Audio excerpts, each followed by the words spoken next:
네, 여러분 안녕하십니까? 반갑습니다. 제5회 대학 리빙랩 네트워크 포럼에 참여해 주신 여러분들을 진심으로 환영합니다. 위드 코로나 상황 속에서도 이렇게나마 여러분을 뵐 수 있게 돼서 참으로 다행스럽게 생각을 하고요. 분행사에 또 진행을 맡게 돼서 영광으로 생각합니다. 인사 올리겠습니다. 오늘 진행을 맡은 양채원입니다. 네, 반갑습니다. 오늘 행사는 코로나 방역 수칙을 준수해서 현장에서는 관계자 일부만 참석을 하고 줌 화상회의와 그리고 온라인 유튜브 채널을 통해서 생중계로 진행이 됩니다. 여러분의 많은 참여와 그리고 시청을 부탁드리겠습니다. 이번 제5회 대학 리빙랩 네트워크 포럼은 대학 리빙랩 네트워크 28개 대학이 공동 주최하고 계명대학교 링크 플러스 사업단이 주관하며 교육부와 그리고 국회 교육위원회, 대구광역시, 한국연구재단, 네덜란드 교육진흥원이 후원하고 있습니다. 이번 행사는 지역과 상생하는 대학 리빙랩으로 길을 찾다라는 주제로 포럼이 진행되며 대학 리빙랩 네트워크에 참여하고 있는 대학 간의 우수 사례 공유로 유대관계를 강화하고 리빙랩을 통한 대학의 역할에 대해서 시사점을 도출하는 뜻깊은 자리로 마련되고 있습니다. 여러분 모두에게 유익한 자리가 되길 다시 한 번 더 바랍니다. 오늘 개회식은 개회사와 더불어서 영상으로 만나보는 인사 말씀, 그리고 지난 4회까지의 발자취를 돌아보는 활동 영상 상영, 그리고 올해 신규로 대학 리빙랩 네트워크에 참여하는 대학에 대한 협약식이 진행이 되며 이어서 리빙랩 주제 포럼이 차례로 진행이 되겠습니다. 자, 그럼 지금부터 제5회 대학 리빙랩 네트워크 포럼을 시작하겠습니다. 먼저 대학 리빙랩 네트워크 한동숙 회장님의 개회사가 있겠습니다. 무대로 모시겠습니다. 박수로 맞이해 주십시오.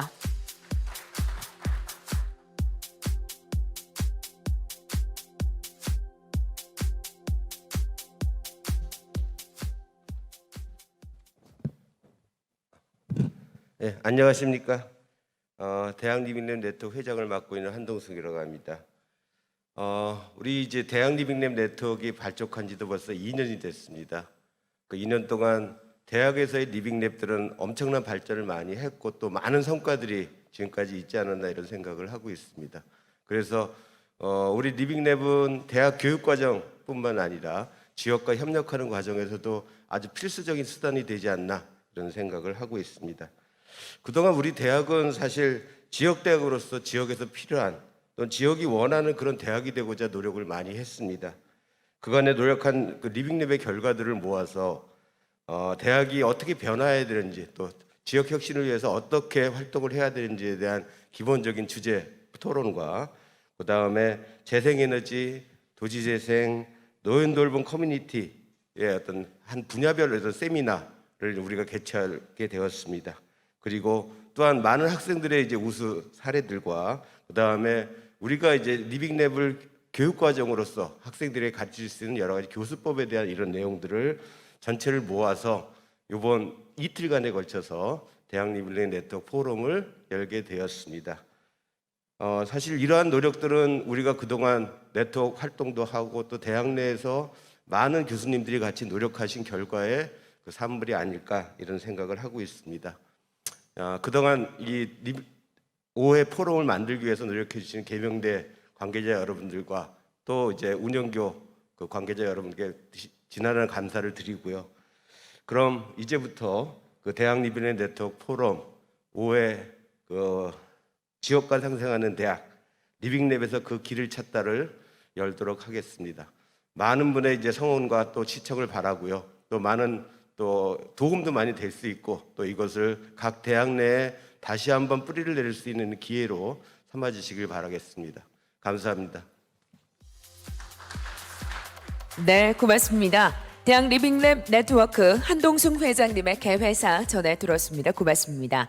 자, 그럼 지금부터는 준비된 영상 화면 통해서 축하의 말씀과 환영사를 차례로 전해 듣도록 하겠습니다. 먼저 국회 교육위원회 위원장이신 유기홍 의원님의 축사가 이어지겠습니다. 함께 보시겠습니다. 여러분 반갑습니다.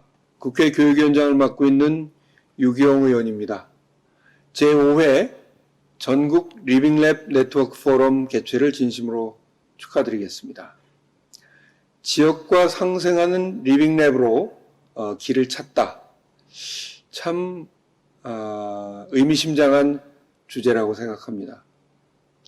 대학에 여러 가지 기능이 있습니다만 학생들을 가르치고 연구활동을 하고, 그러나 대학 역시 지역 공동체의 일원으로서 지역 공동체와 협력하고 상생해서 올바른 방향으로 우리 지역사회가 나아갈 수 있도록 하는 것도 역시 대학의 중요한 역할 중에 하나라고 할 때, 리빙랩은 그런 점에서 마을 실험실, 살아있는 실험실로서 그동안 중요한 역할을 해왔다고 생각합니다. 2019년 18개 대학으로 시작한 리빙랩 네트워크가 이제 37개 대학으로 발전했고, 또 이번에 7개 대학이 더 참여해서 리빙랩 네트워크의 중요성에 대한 인식이 점점 확산돼 가고 있다고 생각합니다. 오늘 준비해 주신 한동숙 대학 리빙랩 네트워크 대표 감사드리고요. 오늘 포럼을 준비해 주신 한동숙 전국 대학 리빙랩 네트워크 대표님께, 그리고 함께 노력해 주신 모든 분들께 진심으로 감사드리겠습니다. 국회 교육위원회는 앞으로도 리빙랩 지역사회와 상생해서 길을 찾을 수 있도록 적극적으로 뒷받침하겠습니다. 오늘 이 자리를 빌어서 제가 한 가지 꼭 말씀드리고 싶은 것이 있어서 좀 덧붙이겠습니다. 지금 대학이 정말 중요한 위기를 맞고 있습니다. 4차 산업혁명 시대로 또 팬데믹 극복을 위한 대전환의 시기인데, 대학이 특히 지방대학들이 어려움을 맞고 있습니다. 그것은 대학 등록금이 13년째 동결되고 OECD 평균의 3분의 2도 안 되는 적은 지원으로 대학을 이끌어가는 그런 우리 현실에 문제가 있다고 생각합니다. 리빙랩 사업뿐만이 아니라 모든 사업들이 어려움에 처해 있는 것이 사실이죠. 그래서 고등교육 재정을 최소한 OECD 평균 수준으로는 올려야 되지 않겠는가 하는 점에서 제가 국회 교육위원장으로서 그동안 오랫동안 노력을 해왔습니다. 그리고 곧 대학 균형발전 특별회계 법안을 발의할 예정입니다. 우리 유아교육 발전을 위해서 유아교육 특별회계라는 법을 통해서 어린이집과 유치원의 재원이 확충됐듯이 적어도 OECD 평균만큼은 우리 대학에 지원해야 되지 않겠나 하는 뜻으로 대학 균형발전 특별회계 법안을 제가 곧 발의할 예정으로 있습니다. 함께 동참해 주시고, 대학이 살아야 지역이 살고 또 국가 경쟁력도 살아날 수 있다고 생각합니다. 그런 점에서 리빙랩 사업도 앞으로 더 잘 지원할 수 있도록, 우리 고등교육 재정을 확충할 수 있도록 앞으로도 열심히 노력하겠다는 말씀으로 제 인사에 대신하겠습니다. 감사합니다. 네, 감사합니다. 국회 교육위원회 유경 의원님의 축하의 말씀 전해 들었습니다. 고맙습니다. 계속해서 축하의 말씀 이어가겠습니다. 대구광역시 홍일학 경제부시장님의 말씀 함께 듣겠습니다. 여러분 반갑습니다. 대구시 경제부시장 홍일학입니다. 제5회 대학 리빙랩 네트워크 포럼을 대구에서 개최하게 된 것을 진심으로 환영합니다. 리빙랩은 우리 주위에서 일어나는 다양한 문제에 대해 이해 관계자들이 함께 참여하여 문제 해결책을 찾아가는 혁신적인 방법론입니다. 우리 지역에서도 주민, 대학, 지자체, 유관단체가 소통과 협업을 통해 청소년 귀갓길 안전 문제, 공원 쓰레기 방치 문제를 빅데이터 분석, 앱 개발 등 ICT 기술을 접목하여 해결책을 찾는 지역사회 발전의 좋은 모델이 되고 있습니다. 그 발전의 핵심 역할을 무한한 가능성과 열정을 가진 교수님과 대학생 여러분이 하고 계셔서 감사의 말씀과 응원을 보냅니다. 코로나19의 어려운 상황 속에서도 열리는 이번 포럼이 리빙랩으로 지역과 대학이 좀 더 소통하는 계기가 되기를 바라며 다시 한번 대학 리빙랩 네트워크 포럼이 대구에서 개최됨을 축하드립니다. 감사합니다. 네, 고맙습니다. 대구광역시 홍일학 경제부시장님의 축하의 말씀 전해 들었습니다. 이어서 링크플러스 사업단 전국협의회 최성웅 회장님의 축하의 말씀 이어가겠습니다. 안녕하십니까. 링크플러스 사업단 전국협의회 회장을 맡고 있는 강원대학교 최성훈 교수입니다. 오늘 전국 37개 대학이 참여하는 대학 리빙랩 네트워크가 제5회 포럼을 개최합니다. 진심으로 축하드립니다. 아시는 바와 같이 리빙랩은 기존의 연구실 연구에 실증의 과정이 포함되는 것이며 특히 지역사회가 참여하는 혁신적인 실험실입니다. 따라서 대학이 리빙랩을 견인하는 대학 리빙랩 네트워크는 매우 큰 의미가 있다고 생각됩니다. 오늘 포럼에서는 참여 대학별 다양한 우수 사례의 발표와 전시가 계획되어 있고 특히 대학 간 공동 프로젝트 발굴을 위한 킥오프 미팅이 있는 것으로 알고 있습니다. 모쪼록 이들 행사를 통해서 다양하고 발전적인 의견들이 심도 있게 논의되길 기원합니다. 다시 한번 제5회 대학 리빙랩 네트워크 포럼의 개최를 진심으로 축하드립니다. 네, 감사합니다. 링크플러스 사업단 전국협의회 최성웅 회장님의 축하의 말씀까지 전해 들었습니다. 계속해서 환영의 말씀을 이어가 볼 텐데요. 본행사를 주관하는 계명대학교 신일희 총장님의 환영사가 이어지겠습니다. 화면으로 만나보시겠습니다. 여러분 반갑습니다. 제5회 대학 리빙랩 네트워크 포럼에 참석하신 28개 대학 관계자 여러분을 진심으로 환영합니다. 어려운 교육 환경과 코로나19 상황 하에서도 지난 리빙랩 네트워크 활동을 되돌아보고 대학이 지역에서 해야 할 이 책무를 재점검하고자 하는 이 행사에 동참해 주셔서 감사의 말씀을 드립니다. 이번 포럼은 지역과 상생하는 대학, 리빙랩으로 길을 찾다라는 주제 아래 지난 2년간 각 대학에서 진행되었던 리빙랩 활동을 통해 지역의 변화를 확인하고 앞으로 우리 대학들이 지역사회에서 나아가야 할 방향과 방법을 확인하는 자리가 되겠습니다. 우리들은 지금까지 국제적인 자원과 역량을 되살려 지역사회와 공유하고 지역사회와의 연대를 통해 지역을 혁신하는 천병 역할을 수행해 왔습니다. 모든 대학은 그 지역에 뿌리하고 있습니다. 그러나 이제는 지리적 소재의 존재만으로는 그치지 않고 더 적극적으로 지역과 연대하며 소명감을 가지고 지역과 더불어 성장, 발전해 나가야 할 것입니다. 그동안 우리 대학들은 어려운 환경 속에서도 이를 견뎌내고 더 나은 인재 양성과 국가 성장을 위해 노력해 왔습니다. 학교와 사회 연장의 격차를 줄이고 지역에 필요한 인재 양성을 주도했다고 하겠습니다. 지역의 기관 및 기업과의 협력을 중심으로 현장 실습, 교육 환경 운영, 기업에 대한 기술 지원 등 대학의 체질을 총체적 지역 환경형으로 바꾸어 나가고 있습니다.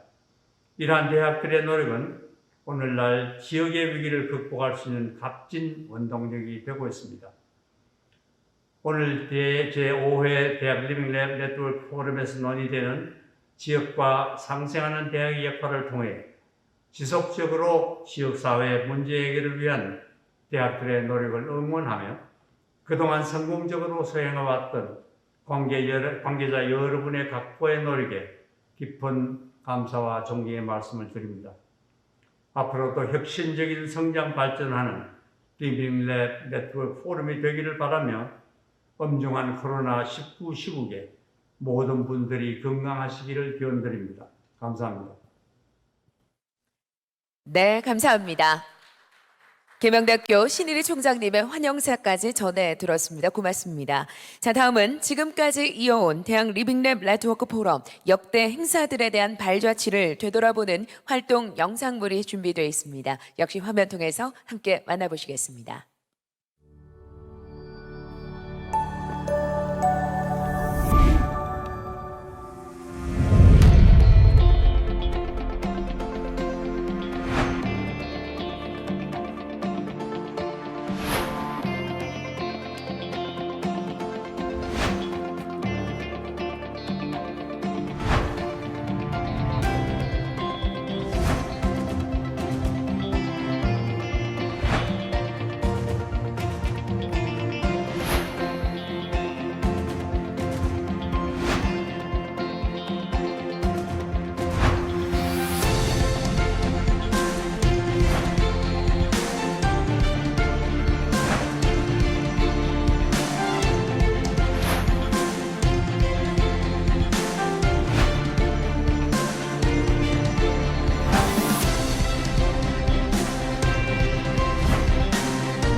네, 감사합니다.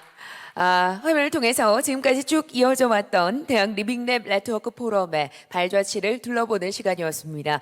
올해도 다양한 사례 공유와 또 열띤 토론으로 뜻깊고 아주 유익한 포럼이 되기를 다시 한 번 더 희망합니다. 자, 다음은 대학 리빙랩 네트워크에 신규로 참여하는 대학에 대한 협약식이 있겠습니다. 올해 신규로 참여하는 대학은 7개 대학입니다. 코로나 방역 수칙 준수에 따라 현장의 일부 참석자와 더불어 줌 화상 시스템을 이용한 실시간 협약식을 진행하도록 하겠습니다. 지금 줌 화면과 또 현장에 기존 37개 대학의 39개 기관과 그리고 신규 참여대학 7개 학교가 참여하고 계십니다. 신규 참여대학을 호명하면 손을 흔들어서 화답을 좀 해주시고요. 다른 분들, 또 현장에 계신 분들은 박수로서 환영해 주시면 감사하겠습니다. 제 목소리가 아마 잘 들리실 겁니다. 한 분 한 분 그러면 가나다 순으로 함께 하실 분들 호명을 한번 해보도록 하겠습니다. 반갑게 손 한번 흔들어 주시면 감사하겠습니다. 먼저 국립공주대학교 링크플러스 사업단입니다. 안녕하십니까? 손 한번 흔들어 주시죠. 박수 부탁드리겠습니다. 감사합니다. 자, 이번에는 계속해서 군산대학교 링크플러스 사업단으로 갑니다. 안녕하십니까? 감사합니다. 감사합니다. 반갑게 손 흔들어 주시고 마스크 착용하시고도 눈 인사 한번 해주세요. 눈으로 한번 웃어주시면 좋겠습니다. 계속해서 동아대학교 링크플러스 사업단 어서 오십시오. 안녕하세요. 진짜 눈으로 활짝 웃어주시네요. 좋습니다. 계속해서 이어갑니다. 안동대학교 링크플러스 사업단을 맞이하겠습니다. 안동대학교로 갑니다. 안녕하세요. 이제 두 손으로 인사해 주셨어요. 감사합니다. 이번에는 영남대학교입니다. 영남대학교 링크플러스 사업단을 환영합니다. 안녕하세요. 손도 한번 흔들어 주세요. 좋습니다. 계속해서 이번에는 조선대학교 링크플러스 사업단 만나보겠습니다. 안녕하십니까? 제 목소리 들리시면 손 한번 흔들어 주시고요. 잘 들리시겠죠? 예, 감사합니다. 인사해 주셨고요. 끝으로 이제 한양대학교 링크플러스 사업단 만나보겠습니다. 안녕하세요. 감사합니다. 좋습니다. 조금은 우리가 바뀐 형태지만 이렇게 함께하고 있음에 의미를 두셨으면 좋겠습니다. 많은 분들이 지금 함께하고 계십니다. 다시 한 번 더 환영과 감사의 말씀을 전합니다. 자, 그럼 대학 링크랩 네트워크에 신규로 참여하는 7개 대학을 진심으로 환영하면서 협약문을 낭독해 드리도록 하겠습니다. 산학협력과 지역사회 혁신 및 인재 양성을 위한 대학 리빙랩 네트워크 구축 협약서 43개 대학의 링크플러스 사업단과 연구기관은 대학 리빙랩 네트워크 활동을 통한 대학의 지역사회 혁신 및 산학협력 증진이라는 공동 목표 달성을 위해 교류 협력이 필요하다는 인식을 같이 하고 다음과 같이 합의한다. 제1조 목적 본 협약은 43개 대학의 링크플러스 사업단과 연구기관이 대학 리빙랩 네트워크 활동과 상호 긴밀한 업무 협약을 통해 지역사회 혁신 및 산학협력 사업 성과를 공유하고 사회 맞춤형 산학협력 증진 프로그램을 교류 협력하여 인재 양성을 수행하는 데 그 목적이 있다. 제2조 협력 범위 및 내용 43개 대학의 링크플러스 사업단과 연구기관은 다음과 같은 공동 협력 사항을 협의하여 추진한다. 1. 대학 리빙랩 네트워크 활동 및 프로그램 관련 행사 공동 개최 및 참여. 2. 사회 맞춤형 산학협력 프로그램의 상호 협력 및 공동 운영. 3. 사회 맞춤형 산학협력 프로그램 관련 행사 공동 개최 및 참여. 4. 기타 공동 협력이 필요하다고 판단되는 사회 맞춤형 산학협력 사업. 제3조 해석. 본 협약서의 해석상 이의가 있는 경우 협약에 동의한 43개 대학의 링크플러스 사업단과 연구기관이 상호 협의하여 결정한다. 제4조 효력. 본 협약은 협약에 동의한 43개 대학의 링크플러스 사업단과 연구기관이 서명한 날로부터 그 효력이 발생하며 별도의 협의가 없는 한 그 효력이 지속되고 협의에 따라 수정 또는 폐기가 될 수 있다. 2021년 8월 17일. 네, 다음은 협약문의 직인 날인을 하도록 하겠습니다. 신규 참여대학은 하나, 둘, 셋 구령에 맞춰서 직인을 날인해 주시면 되겠습니다. 준비되셨죠? 하나, 둘, 셋. 네, 여러분 박수 한번 보내주십시오.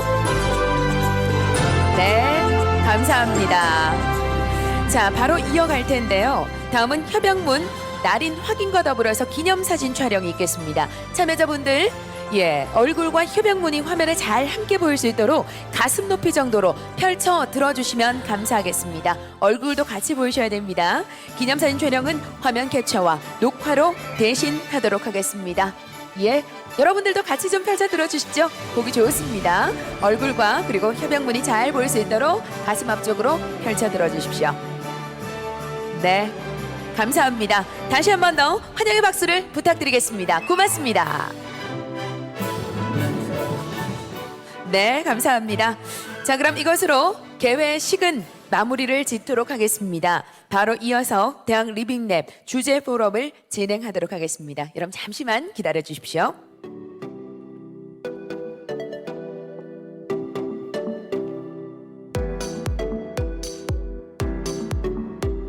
네, 감사합니다. 바로 이어서 포럼으로 넘어가도록 하겠습니다.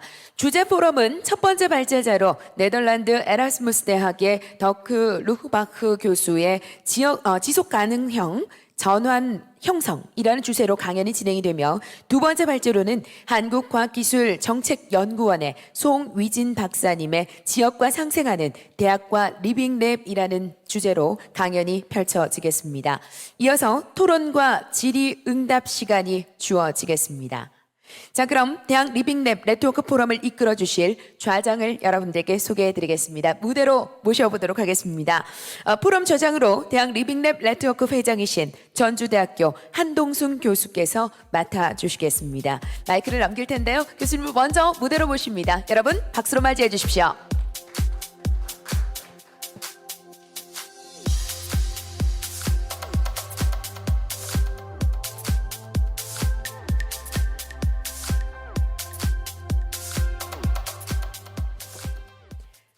네, 감사합니다. 교수님 이제 자리하셨기 때문에 지금부터 함께할 좌장이십니다. 마이크를 한동순 교수님께 넘기겠습니다. 주제 포럼에 이렇게 참석해 주셔서 감사합니다. 저희 이제 그 주제 포럼은 핵심적으로 그 대학이 그동안 이제 많은 부분에서 지역 혁신과 같이 노력을 해왔는데요. 이거에 대한 어떻게 보면 이제 그 프레임적인 측면을 어떻게 이제 우리가 가져가야 될 것인가에 대한 그런 논의를 집중적으로 하도록 하겠습니다. 그래서 이제 두 분의 그 주제 강연을 이제 듣고요. 이걸 기반으로 해서 같이 토론으로 이렇게 연결해 나가도록 하겠습니다. 사실 앞에서 쭉 이제 개회사도 그렇고 축사에서 나왔듯이 리빙랩은 이제 한국 사회에서 사회 혁신과 그다음에 지역 혁신을 위한 하나의 좋은 도구이면서 또 우리가 없어서는 안 될 이제 그런 부분으로 인식을 받고 있는 것 같습니다. 이제 그렇기 때문에 좀 더 이제 지금의 입장에서는 이런 어떤 리빙랩들을 하나하나의 뭐 수단으로서만 보는 것들이 아니라 전체 사회를 변혁시키고 변화시킬 수 있는 하나의 프레임으로서 어떻게 작용을 해야 될 거에 대한 좀 더 심도 깊은 그런 논의가 필요하지 않나 이렇게 생각을 하고 있습니다. 그래서 지금 그 에라스무스 대학의 그 데릭 교수님 같은 경우는 그 사회혁신 분야에서는 전 세계적으로 유명하신 분이고, 그 저번 이제 우리 4차 포럼에서도 한번 말씀을 들었는데요. 상당히 이제 체계적으로 그 자기의 어떤 이론들을 갖고 계시면서도 또 실천을 하는 그런 분이 아닌가 이렇게 생각을 하고 있습니다.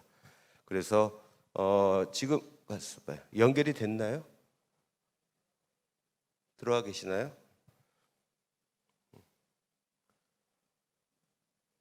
그러면 지금 영상을 그러면 우리 이제 데릭 교수님의 그 주제 강연을 듣도록 하겠습니다.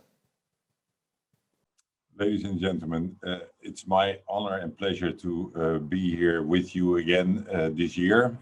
Again, another crazy year, and I hope you are all doing well and are healthy and happy.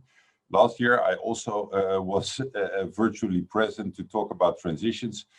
Today, I will continue on this presentation and share with you some more experience of how we work in and with practice at Erasmus University in Rotterdam, and how we try to support transition.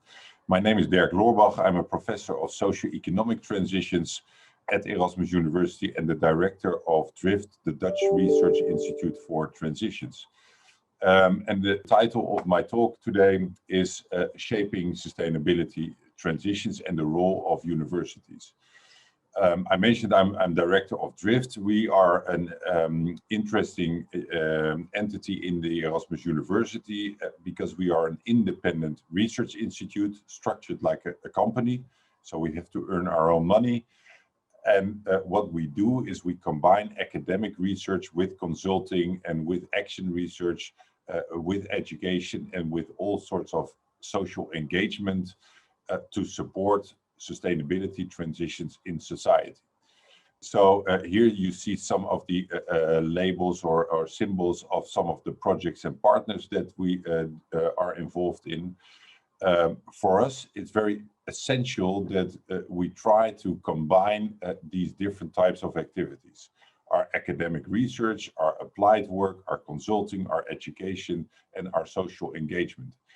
They all, to some extent, work together to create a body of knowledge that I will present, that on the one hand is about understanding societal change, large-scale change in society, and on the other hand to develop and experiment with new approaches to create progress in society, progress towards sustainable and just futures. And our starting point as researchers is to ask questions. And the main question we ask at DRIFT and in transitions research is, how is it possible that we face these very persistent and complex problems and are not able to come up with the types of changes that move us away from this pathway of unsustainable development? What do we mean? Look at air pollution, look at our dependency on fossil fuels, look at our impact on ecology and on biodiversity, look at the negative impact of economic growth on geopolitical issues, on socioeconomic inequalities. Those are major global issues, but they are also quite visible at the local scale. So these are some pictures from the context of Erasmus University in Rotterdam, so from our region, and they symbolize the kind of persistent problems that we face in our region, in our city. So they relate to socioeconomic differences, to health inequalities, to ecological issues. But we also have a very large port in Rotterdam. It used to be the biggest in the world. By now, it dropped out of the top 10 and it was surpassed by 10 Chinese ports that are now the biggest in the world. And we became the biggest port in the world through logistics. So we are very good in transporting goods through fossil fuels, so storing coal and oil and gas, and processing it, and chemical industries and fossil energy industries. So our port is very fossil and linear. I will come back to that later on. So the question of how can it be that we are unable to change in a more drastic or fundamental or systemic way, it starts by introducing this concept of a regime. It's a very interesting academic concept. It's present in a lot of academic disciplines. We use it to refer to the dominant way of thinking, doing, and organizing in a societal context. So it's basically an analytical heuristic, a tool with which we can start to explore what is going on in a specific economic sector, or in an area, or in a region, or in a company, or an organization. So what are the dominant ways of thinking, doing, and organizing? Behind it are a lot of social science concepts, discourse, values, worldviews, paradigms, networks, infrastructures, institutions. And the interesting thing about the regime concept, it's a basis for bringing stakeholders and people together to explore what their own regimes are or is, what their own path dependencies are, and how that historically evolved. To give an example, you can think of the mobility regime. In the past, we got the technological changes that brought us the car. So we started to build roads. It made it possible to live further away from your work by taking your car to work. So people bought a car, but then we got traffic jams because everybody bought a car. So we developed all sorts of regulations and departments and professions that manage traffic flows. We come up with new technologies to improve traffic flows. So we add and add and add to this auto mobility regime. We try to make it more efficient, less polluting, and so on, but it's all optimizing this existing regime. So it's also the starting point to start to think about what transitions are, because transitions are defined as a fundamental change of such a regime. And as you see here in the picture on the right, it depicts the multi-level model. We have a societal regimes in the middle. They are innovating, and there's continuous change within these regimes, but they're also influenced by the outside world, the landscape, digitalization, sustainability concerns, geopolitical changes, economic and demographic changes on the one hand. So they put pressure on these regimes to do even better. On the other hand, you see these alternatives emerging. We call them niches. They are new ideas, new technologies, new business models, new practices, the social innovations and technological innovations that challenge these regimes. That might be a bike, but it can also be a car sharing model if we take the mobility example. So there's a lot of historical transitions that were studied. Some were inspired by revolutions, political changes, technological changes. Some failed. Some have a more cyclical nature, like the technological revolution of the compact disc. I won't go into detail here, but we can learn a lot from these historical transitions. So big part of what we do also with stakeholders is to look back and reflect on historical transitions. The analytical insight that came from these historical studies and the theoretical discussions on transitions is that we have to understand transitions as a pattern of build-up and breakdown. On the one hand, these regimes get pressured from society to change, but because they are so well organized or path dependent, it's harder and harder to make, for example, the car more fuel efficient or less polluting. And if the pressure keeps increasing, that will lead to destabilization and ultimately chaos, that car companies also have to change their whole model. Historically speaking, that can be sort of the phase leading up to breakdown and phase out. So ultimately, we will stop having fossil fuel cars, to take that example. On the other hand, you see this pattern in transitions where very early on people start to advocate alternatives. They come up with new technologies, new practices, and that take a very long time to mature, for other people to recognize it, for the technology to work or to be affordable, for a market to develop around it. But over time, you can see in renewables, for example, but now also in the food domain in terms of changing food habits or production methods, alternative structures emerge. So we call it emergence, and that might lead to fundamentally new culture structures and practices at the regime level. What this figure tries to illustrate is that these transitions are very chaotic and non-linear processes. So they are not straightforward, because companies and organizations within the regime, they want to improve and keep their positions. So they are working maybe against transformative change. On the other hand, there's a lot of innovations and front runners that really think they can change the world, but maybe they believe their solution is the only thing needed. And they might also not be able to communicate or to make the link to actors within the regime that by then also want the change. So for us, it's very interesting to take this figure into debates and discussions to really stimulate the kind of discussions that help actors explore their own regime, but also the transition that might be possible. So we call that transition governance. Basically, it's a philosophy where you take this thinking in terms of transitions to really create space for experimentation, for questioning the status quo, but also for exploring alternative niches and maybe pathways to get to desired futures in a much more rapid fashion, accelerated way than you would be able to do when you only optimize the existing. So these are the principles.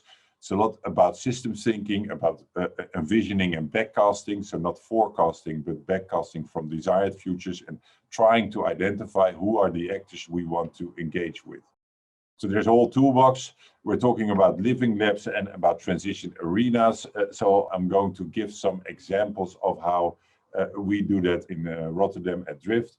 This sheet summarizes the logic that of social learning that's behind every transition process. Doing a good analysis, looking back into path dependencies and the regime, opening up space for creativity and envisioning alternative futures, backcasting in terms of the steps that need to be taken, and then identifying and executing experiments, actions, projects that tell you more about your analysis, but also about the way to move forward. And essential to this is that transition thinking opens up space to think more radically. So if we assume the current regime in society, the current socio-economic regimes are unsustainable, which literally means we cannot indefinitely keep them alive, they will be disrupted. And COVID obviously is a very clear disruptor and destabilizer of our model of linear and fossil-based economic development. Then we are able to start imagining radically alternative and more desirable futures. And this comes from a UN publication I was involved in. The idea should be that we should focus on accelerating and growing economic activities that have a positive impact on nature and people. So a nature positive economy. And that in itself, and this is the publication, it has huge implications for business and organizations. We had a recent court verdict in the Netherlands against Shell, our national energy company, oil company, and the court ordered Shell to bring their investment portfolio in line with the climate goals in Paris. And this is going to be a major issue in the next decade, that every organization and business has to align their business model with climate goals, but also biodiversity goals that will be set this year in China. And that requires really rethinking business models, the whole internal regimes of organizations, but also more broadly in society. So let me give you an example of how that works. This is a process that we've been involved in with our port authority and companies in the port in Rotterdam. And this picture sort of summarizes the narrative that we went through. 5 years ago, it started with an internal transition arena.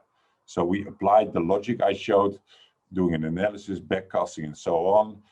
And we involved 15, 20 people, the CEO, but also people from all sorts of different departments that had an eye for or an ability for strategic thinking and represented the different values and perspectives within the organization. And I'll summarize it very briefly. It was a process of 5-6 months where we really did a soul-searching exercise. And what you see here visualized on the left, they started to reflect on their own regime and see, okay, we have these logistics and we have fossil energy and we have chemical industry at a huge scale, but they are all somehow being challenged and destabilizing. So there's economic shifts that undermine logistics, there's climate change and climate policies emerging. So there are all sorts of reasons to really start to question the longer term viability of this economic model. At the same time, when we started to discuss alternatives, they only could imagine replacing the existing model by something sustainable. So now we have fossil fuels and we replace it by biofuels, for example. So their mental model really was the existing model, but then made sustainable. What the transition process helped to uncover is that model might not be viable for the long-term future, because if you look outside in, then you see transitions happening in all these different sectors of the economy, in mobility, electrification, in chemistry towards bio-based and circular models, in logistics towards reshoring, localized production. So in many ways, they start to recognize that the future might be completely different. And they called it, it's in Dutch, in the middle, the mental vacuum. They started to see by themselves, we have a mental vacuum when it comes to the future. And what's even worse, their innovation policy, and this is symbolized with this floating house or this flying house that's still on the court. They do all sorts of innovation and experiments, but they are not taken seriously. They're like small-scale initiatives, but they are not strategic in how they need to explore radically alternative futures for the port area and their own organization. So when this realization came, two things happened, or a couple of things, but two main things happened. One is they started to really explore alternative and radical futures, a carbon neutral future. So they commissioned a report from a German institute, Wuppertal Institute, whether it was technologically feasible to not only replace the existing, but really transform the existing port infrastructure and industry to be carbon neutral. Technologically feasible, economically questionable. The other thing that they did was to change the internal organization of the Port Authority. They established a new department by combining other departments and really giving them a mandate and substantial budget to support the energy transition. 5 years set budget to experiment and to develop basically these alternative futures, or at least the transition pathways. This is also in Dutch. The quote, the headline in our national newspaper is, "Who doesn't want to participate has to leave the port." And this marked a very radical change in narrative that was also the result of this transition process, this internal transition arena. Before, the Port Authority said, we facilitate the companies here. Now they said, and this is a quote of the CEO talking to all the companies in the port, they said, this is also for us a matter of long-term survival. So we are going to accelerate in this transition, and we would like you to join us along. But if you don't, at some point, there is no place here for you anymore. So this changed the discourse, and they started all sorts of other activities like strategic gaming with companies in the port. They started a documentary series of what is happening and all the niches that are in the port to make that visible and to really change the narrative towards transition. This is from a more recent report. So after that, we started to organize all sorts of transition arenas with companies in the port, talking about bio-based. This was about hydrogen. Big discussion in the Netherlands. Hydrogen in the existing industry can also be a lock-in. So using hydrogen in the existing industry complexes to improve the existing model, basically, to reduce some carbon.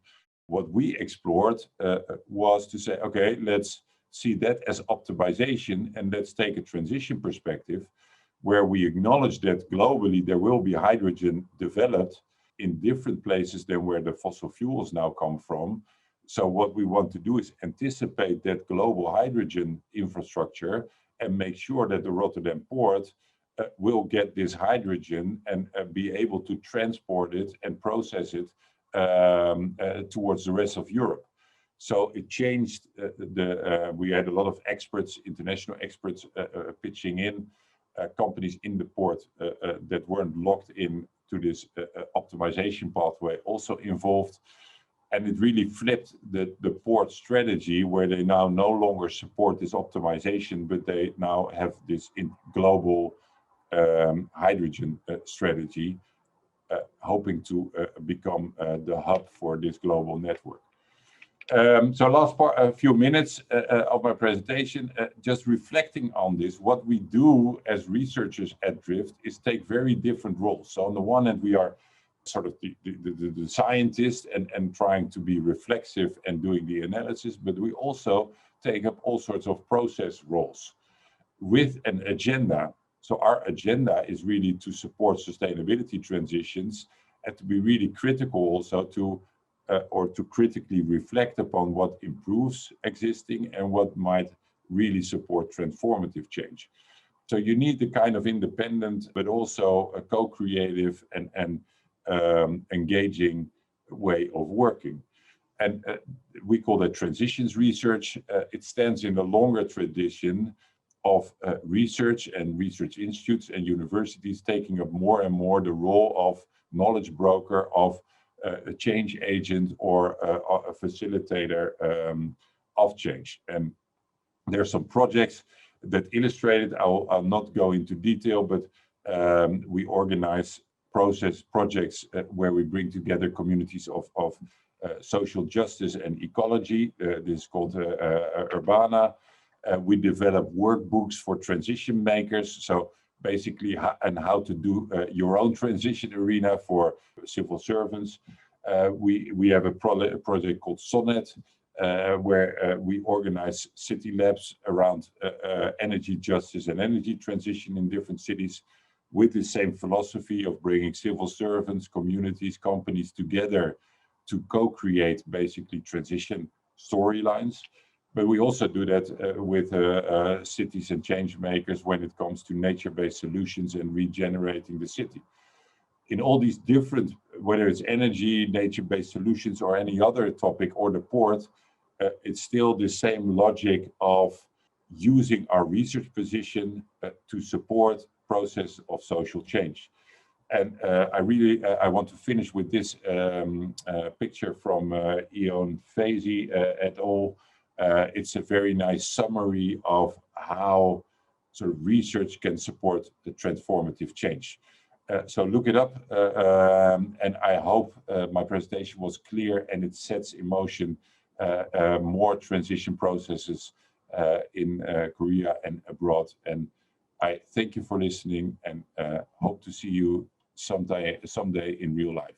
Thank you very much. 예, 주제 발표 감사드립니다. 지금 이제 대립이 같이 토론을 같이 참여하는 줄 알았더니 지금 이제 대립 같은 경우는 토론을 참석 같이 안 한다고 하고 있습니다. 그래서 우리 내부적으로 이제 아마 토론이 진행되어야 되겠고요. 그 대립 교수님이 이제 발표하신 내용들을 보면 우리가 구체적으로 그 사회에 주어진 여러 가지 이제 문제점들, 특히나 이제 기후 위기라고 하는 이런 큰 문제점들을 이제 어떻게 하나하나의 부분에 이제 접목을 시킬 거에 대한 그런 어떤 방법론적인 부분들을 제시하지 않았나 이런 생각이 듭니다. 그러면 이제 스태프에 있는 그 송희진 박사님께서 지역과 상생하는 대학과 리빙랩이라는 주제를 갖고 발표를 해주시겠습니다. 연결되셨나요? 예. 예, 연결됐습니다. 예, 반갑습니다. 발표해 주시죠. 예. 과학기술정책연구원의 송위진입니다. 오늘 저는 그동안 한 6년 동안 진행된 그 리빙랩 운동의 결과들을 중심으로 해서 대학 리빙랩 활동이 어떻게 진행되어야 될 것인지에 대해서 말씀드리고자 합니다. 발표 내용은 이렇게 되어 있습니다. 우선은 이제 리빙랩과 관련된 원칙들을 좀 말씀을 드리고 그것을 바탕으로 현재 활동들을 평가하는 작업들을 한 다음 향후 대학의 발전 방향을 말씀드리도록 하겠습니다. 우선 리빙랩은 민산학영관이 모여가지고 우리 사회가 직면한 문제를 해결하는 새로운 혁신 모델입니다. 그동안에 우리는 산학령 중심의 모델을 생각을 해왔는데, 그리고 실천을 해왔는데, 여기서 이제 민이 들어가면서 지역사회가 직면한, 우리 사회가 직면한 문제를 해결하는 그런 혁신 방법론으로서 리빙랩이 활용되어 왔던 것 같습니다. 그리고 이제 앞서 발표에서 진행이 되었지만, 논의가 되었지만, 리빙랩은 전환을 지향하는 전환랩입니다. 그래서 우리 사회가 지속 가능한 사회로 가기 위해서 탈탄소 사회, 돌봄 중심 사회, 자원순환 사회, 그리고 순환 사회를 지향하는 형태의 활동들이 이루어지는 일정한 리디치라고 볼 수 있겠습니다. 그리고 이제 거기서 이루어지는 다양한 로컬한 활동들이 글로벌한 형태로 진행이 되고 그 과정에서 새로운 사회관계, 제도와 정책, 기술, 산업, 비즈니스 모델들이 새롭게 형성이 되는 그런 공간이라고 할 수 있습니다. 그건 이제 앞의 논의에서도 계속해서 강조가 되어 왔던 논의들이죠. 그래서 우리가 하는 활동들은 어떻게 보면 이제 여기서 이루어지는 활동들인데 이것들이 어떻게 성장을 발전해서 기존에 지속 가능하지 않은 시스템을 지속한 시스템으로 어떻게 바꿀 것인가를 만들어가는 그런 공간이라고 할 수 있습니다. 그리고 리빙랩은 하향식 접근과 상향식 접근들이 통합되는 그런 것이라고 볼 수 있습니다. 현장에서 문제를 해결하는 특정한 이제 파편화된 접근들이 아니라 비전에 입각을 해가지고 그런 것들을 연결시켜 나가는 방향성을 갖는 현장 기반 실험이라고 할 수 있습니다. 그렇기 때문에 상향식도 아니고 하향식도 아닌 그것을 통합하는 접근이라고 할 수 있습니다. 이런 비전화에서 전개가 되기 때문에 다양한 형태의 논의들이 활동들이 통합이 될 수 있는 근거들이 마련되는 활동이 되겠습니다. 그리고 이제 이것은 많이 강조되어 왔던 것들이지만은 리빙랩은 전문성과 시민성이 결합되는 모델입니다. 이건 시민만으로 이루어지는 마을 만들기 위한 차별화된 활동들이죠. 그래서 어떻게 보면 그동안에 이루어진 마을 만들기서부터 시작된 여러 가지 시민주도 활동들이 한 단계 업그레이드 되기 위해서 전문가가 가지고 있는 지식 그리고 전문가가 가지고 있는 인프라와 현장 활동가들이 가지고 있는 현장성들이 결합이 돼가지고 문제를 풀어나가는 그런 활동을 할 수 있습니다. 그런 면에서 이노베이션 위드 피플이 강조가 되는 그런 특성을 지닌 활동이라고 볼 수 있겠습니다. 그동안에 리빙랩 활동들이 많이 논의가 되면서 여러 가지 개념들이 이제 막 얘기가 되어 왔는데 좀 약간 혼동들이 있었습니다. 그래서 이걸 좀 정리할 필요가 있는데요. 리빙랩 프로젝트는 민산 학연관이 모여가지고 문제를 풀어가기 위해서 수행하는 일종의 사회혁신 프로젝트입니다. 그렇기 때문에 임시 조직에 기반해서 운영되는 경우들이 많죠. 근데 어떤 경우에는 그런 임시 조직 형태로 프로젝트를 추진하다가 이것이 플랫폼으로 진화한 경우들이 있습니다. 이건 뭐냐면 리빙랩 프로젝트를 수행을 하면서 조직화된 사용자 그룹들을 계속해서 만들어 나가고 이들이 점점 확대가 되고 그 과정에서 관련된 전문 조직, 지자체, 다른 기업들 이들과 같이 작업들을 하면서 이제는 외부에 리빙랩 서비스를 제공해 줄 수 있는 조직으로 진화하는 경우라고 할 수 있습니다. 여기는 이제 리빙랩의 핵심이 되는 사용자 그룹들 그리고 관련 전문성 그리고 관련 네트워크들을 가지고 있기 때문에 계속해서 이런 것들을 할 수가 있는 것들이죠. 뒤에서 말씀드리겠지만 성남 시니어 산업혁신센터, 성대권 전환마을, 민들레 보건의료 사회적 협동조합, 나우 사회혁신 네트워크들이 이런 플랫폼이 될 수 있을 것입니다. 이들은 자신들이 스스로가 이제 필요한 문제를 해결하기 위해서 리빙랩 활동을 하기도 하지만은 이제 외부 조직에 리빙랩 서비스를 제공해주면서 리빙랩이 확산되어 나갈 수 있는 그런 기반을 제공해 줍니다. 이게 제일 중요하죠. 만약에 이런 리빙랩 플랫폼들이 전국 방방곡곡에 만들어지게 되면은 리빙랩 활동을 통해서 이루어진 다양한 성과와 그리고 조직화된 시민들이 계속해서 여기에 이제 붙으면서 이것이 진화되어 나가는, 커져 나가는 결국에는 이제 일정한 그 전환의 플랫폼이 되어 나가는 이제 그런 곳이 될 수가 있습니다. 그래서 이제 가장 핵심적인 조직이라고 할 수 있고요.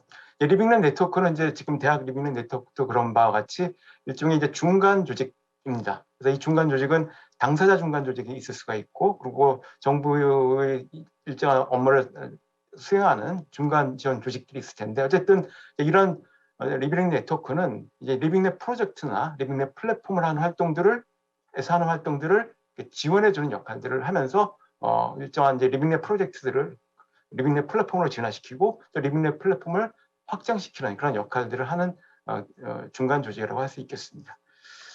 이제 여기서는 이제 리빙랩 프로젝트를 활성화시키는 것이 가장 큰 이슈가 될 것 같습니다. 이제 말씀드린 바와 같이 이제 기존에는 이제 프로젝트 중심으로 되어 왔는데 그것을 이제 플랫폼 중심으로 전환시켜야 된다. 그리고 그 과정에서 주제별 리빙랩 플랫폼, 영역별 리빙랩 플랫폼, 지역별로 형성되는 리빙랩 플랫폼들이 이제 만들어지는 것이 중요하고, 결국 이제 이런 것들이 돼야지 리빙랩 프로젝트를 통해서 그 조직된 사용자 그룹들이 계속해서 이제 이 플랫폼에 붙으면서 참여하면서 리빙랩 활동을 활성화가 할 수 있는 것이고, 그걸 통해서 이제 운영 경험이나 데이터도 축적해 나갈 수가 있을 것입니다. 그리고 이런 것들이 좀 더 진행이 되어 나가면은 이제 여기는 뭐 비즈니스 모델 개발이라든지 제품 서비스 실용화를 위한 지원이라든지 일종의 이제 지역 혁신 센터 비슷하게 이제 이 리빙랩 플랫폼이 기여를 할 수 있을 것이라고 생각이 듭니다. 그리고 아까 말씀드린 전환을 위한 그런 전환 랩으로서의 기능들을 수행할 것이라고 볼 수 있겠습니다. 결국에는 이제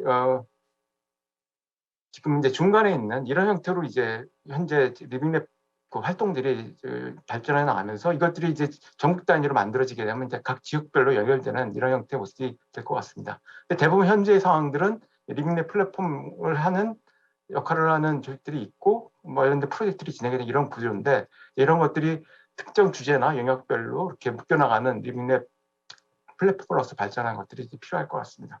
그러면 이제 전국 차원에서는 이렇게 연결되는 구도가 되겠죠. 자, 리빙랩 사례는 뭐 많이 이제 알고 계시는 것 같습니다. 우선 아까 말씀드린 바와 같이 성남 고령체험관, 최근에 이제 성남 시니어 산업혁신센터라고 이름을 바꿨는데, 이제 지자체의 지원을 받아가지고 리빙랩 프로젝트를 수행하는 이제 플랫폼으로 진화를 한 것입니다. 성대골마을 같은 경우는 이제 에너지 전환 관련된 리빙랩 프로젝트 플랫폼으로 진화를 했고요. 여기는 마을 만들기에서 시작을 했죠. 그리고 민들레 의료사회적 협동조합 같은 경우는 정부 지자체 리빙랩 사업을 수행하면서 플랫폼으로 진화된 이런 케이스라고 볼 수 있겠습니다.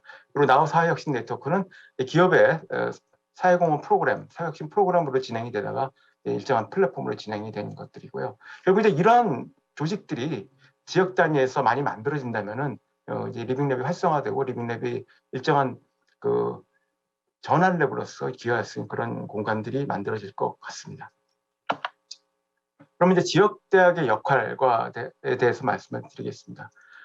우선 이제 지역 대학이 스스로가 리빙랩 플랫폼이 될 수가 있습니다. 그리고 리빙랩 플랫폼이 될 만한 충분한 자격과 자원과 능력을 가지고 있습니다.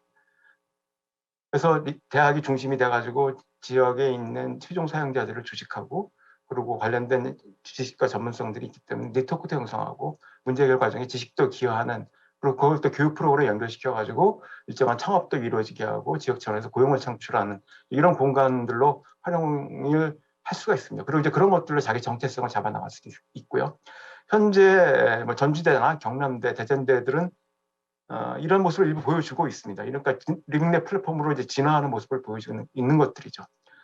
또 하나의 방안은 이제 본인이 리빙랩 플랫폼이 되지 않는다면은 그 리빙랩 형성 활동들을 지원해주는 조직으로서 기능을 할 수 있습니다. 그러니까 지역 차원에서 리빙랩 플랫폼으로 진화할 수 있는 사회적 경제 조직, 가령 아까 말씀드린 이제 성대골 마을이라든지 아니면 민들레 의료사회적 협동조합들 이들이 플랫폼으로 진화할 수 있도록 같이 공동 사업을 하거나 지원해주는 역할들 이런 것들을 할 수 있을 것이라고 생각이 듭니다. 그래서 이 두 가지 역할들, 그러니까 본인이 리빙랩 플랫폼이 되든지 아니면 리빙랩 형성 활동을 지원해주는 역할들을 하든지 그런 것들을 통해 가지고 결국 리빙랩도 발전시키고 대학도 발전하는 이런 과정들이 이루어질 수 있을 것 같습니다. 이제 이런 것들이죠. 현재 이제 대학에서는 주로 연구와 교육이 이루어지는데 그것이 현재 진행되고 있는 리빙랩 플랫폼 활동과 연결이 돼가지고 기능할 수 있는 이런 구도가 되고 이걸 하기 위해서 필요한 이제 여러 가지 형태의 조직들이 있을 것입니다. 만약 지역사회 문제를 해결하기 위한 대학의 사회기술혁신센터 같은 것들이 만들어진다면 본인이 리빙랩 플랫폼이 되거나 아니면 이 리빙랩 플랫폼을 지원해주는 역할들을 하게 되면서 지역사회에 기여하는 내지는 지역의 문제를 풀어가는 활동들을 할 수 있을 거라고 생각을 합니다. 그리고 이제 지역 문제 해결과 관련돼서도 새로운 역할들을 할 수 있을 것 같습니다.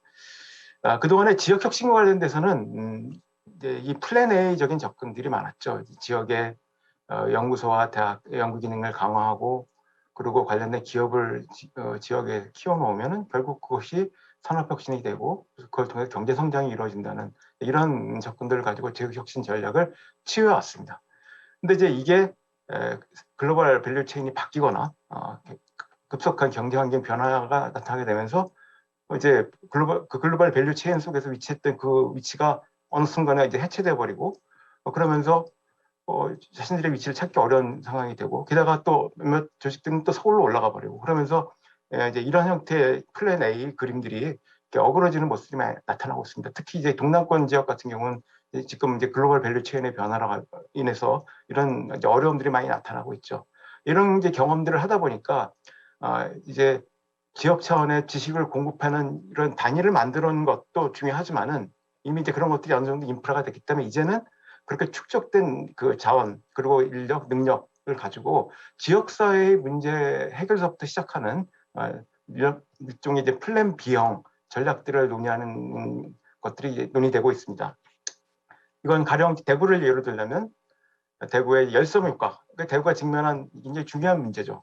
그렇지만 또 이게 대구 문제뿐만이 아니라 다른 지역의 문제도 될 수가 있는데 그 문제를 해결하기 위해서 대구의 대학이나 기업이나 관련 기관들이 가지고 있는 역량들을 묶어가지고 이제 지역 차원에서 그 문제를 해결할 수 있는 패키지를 만들고 그걸 이제 구현할 수 있는 플랫폼을 구축해서 문제를 해결하고 그 과정에서 뭐 고용도 창출하고 그리고 일정한 형태의 지식 창출도 이루어지고 그런 것들이 패키지가 된다면 그걸 가지고 다른 지역에 가거나 다른 나라에 가서 일정한 형태의 성장을 하는 이제 거꾸로 된 구도가 되겠죠. 이런 형태의 전략들도 이제 많이 얘기되고 있습니다. 특히 최근에 와서 이제 유럽 같은 경우는 과거 같이 이제 거기 클러스터를 만들고 거기서 산업을 육성하는 전략보다는 이제 최근에 와서는 이제 지역 문제 해결부터 시작을 해가지고 접근하는 그런 지역 혁신 전략들을 많이 취하고 있습니다.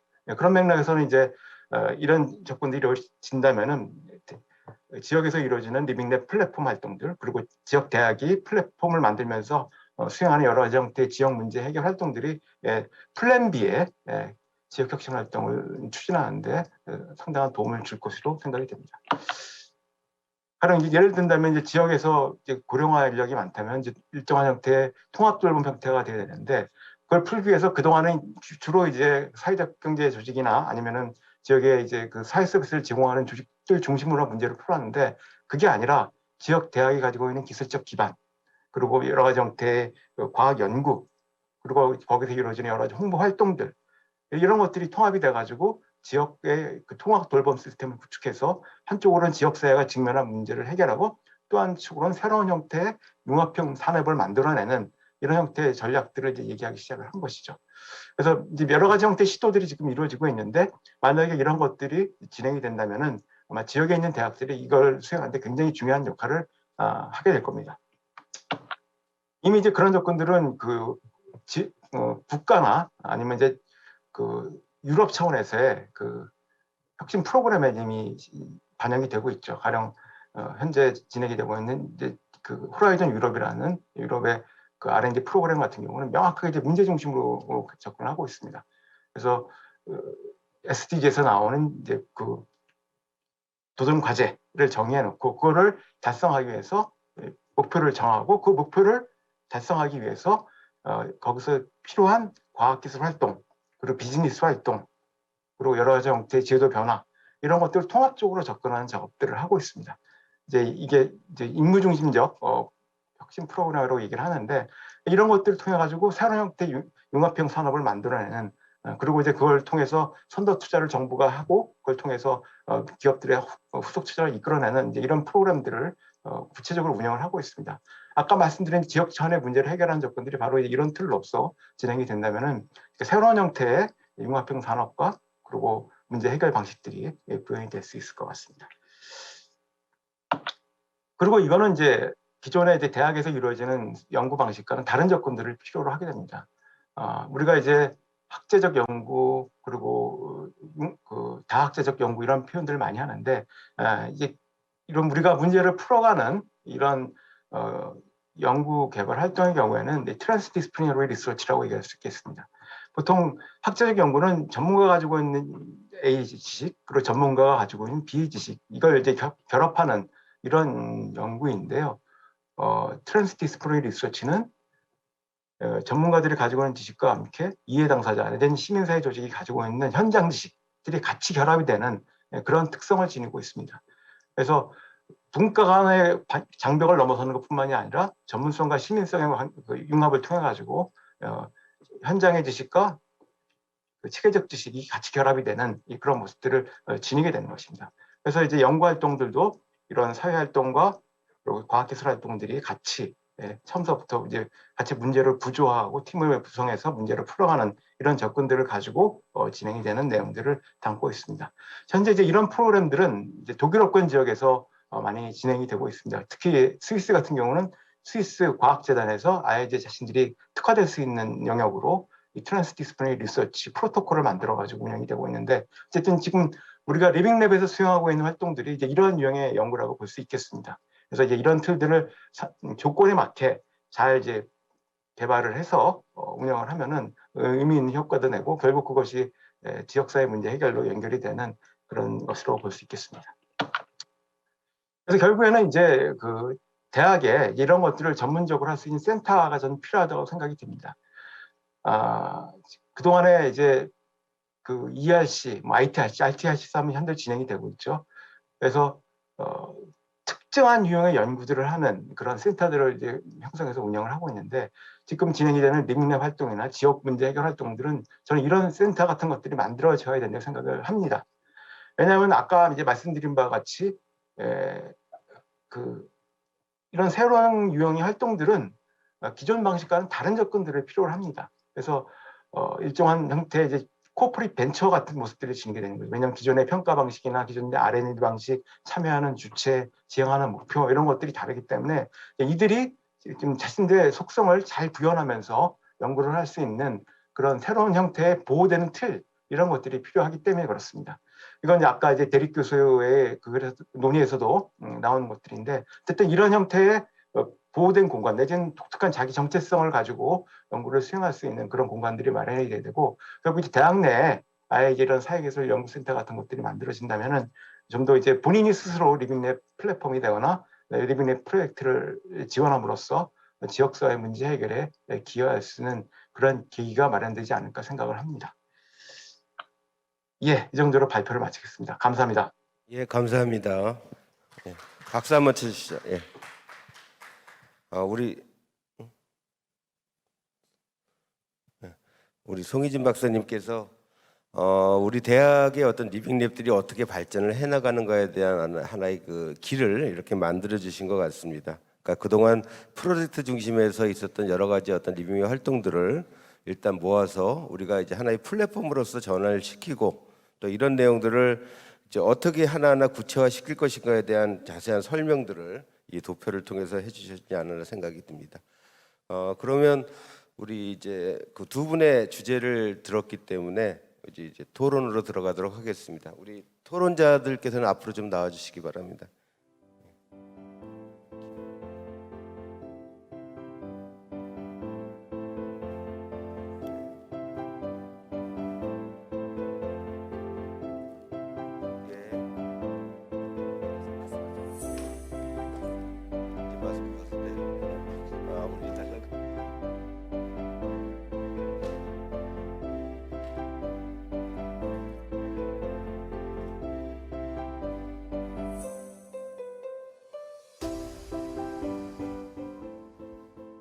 우리 주제 발표를 통해서 그동안에 이제 우리 대학 리빙랩 네트워크가 어떻게 이제 왔고, 그다음에 앞으로 우리 과제들이 어떤 거에 대한 부분을 아마 쭉 두 분이 이제 발표를 해 주신 걸로 알고 있습니다.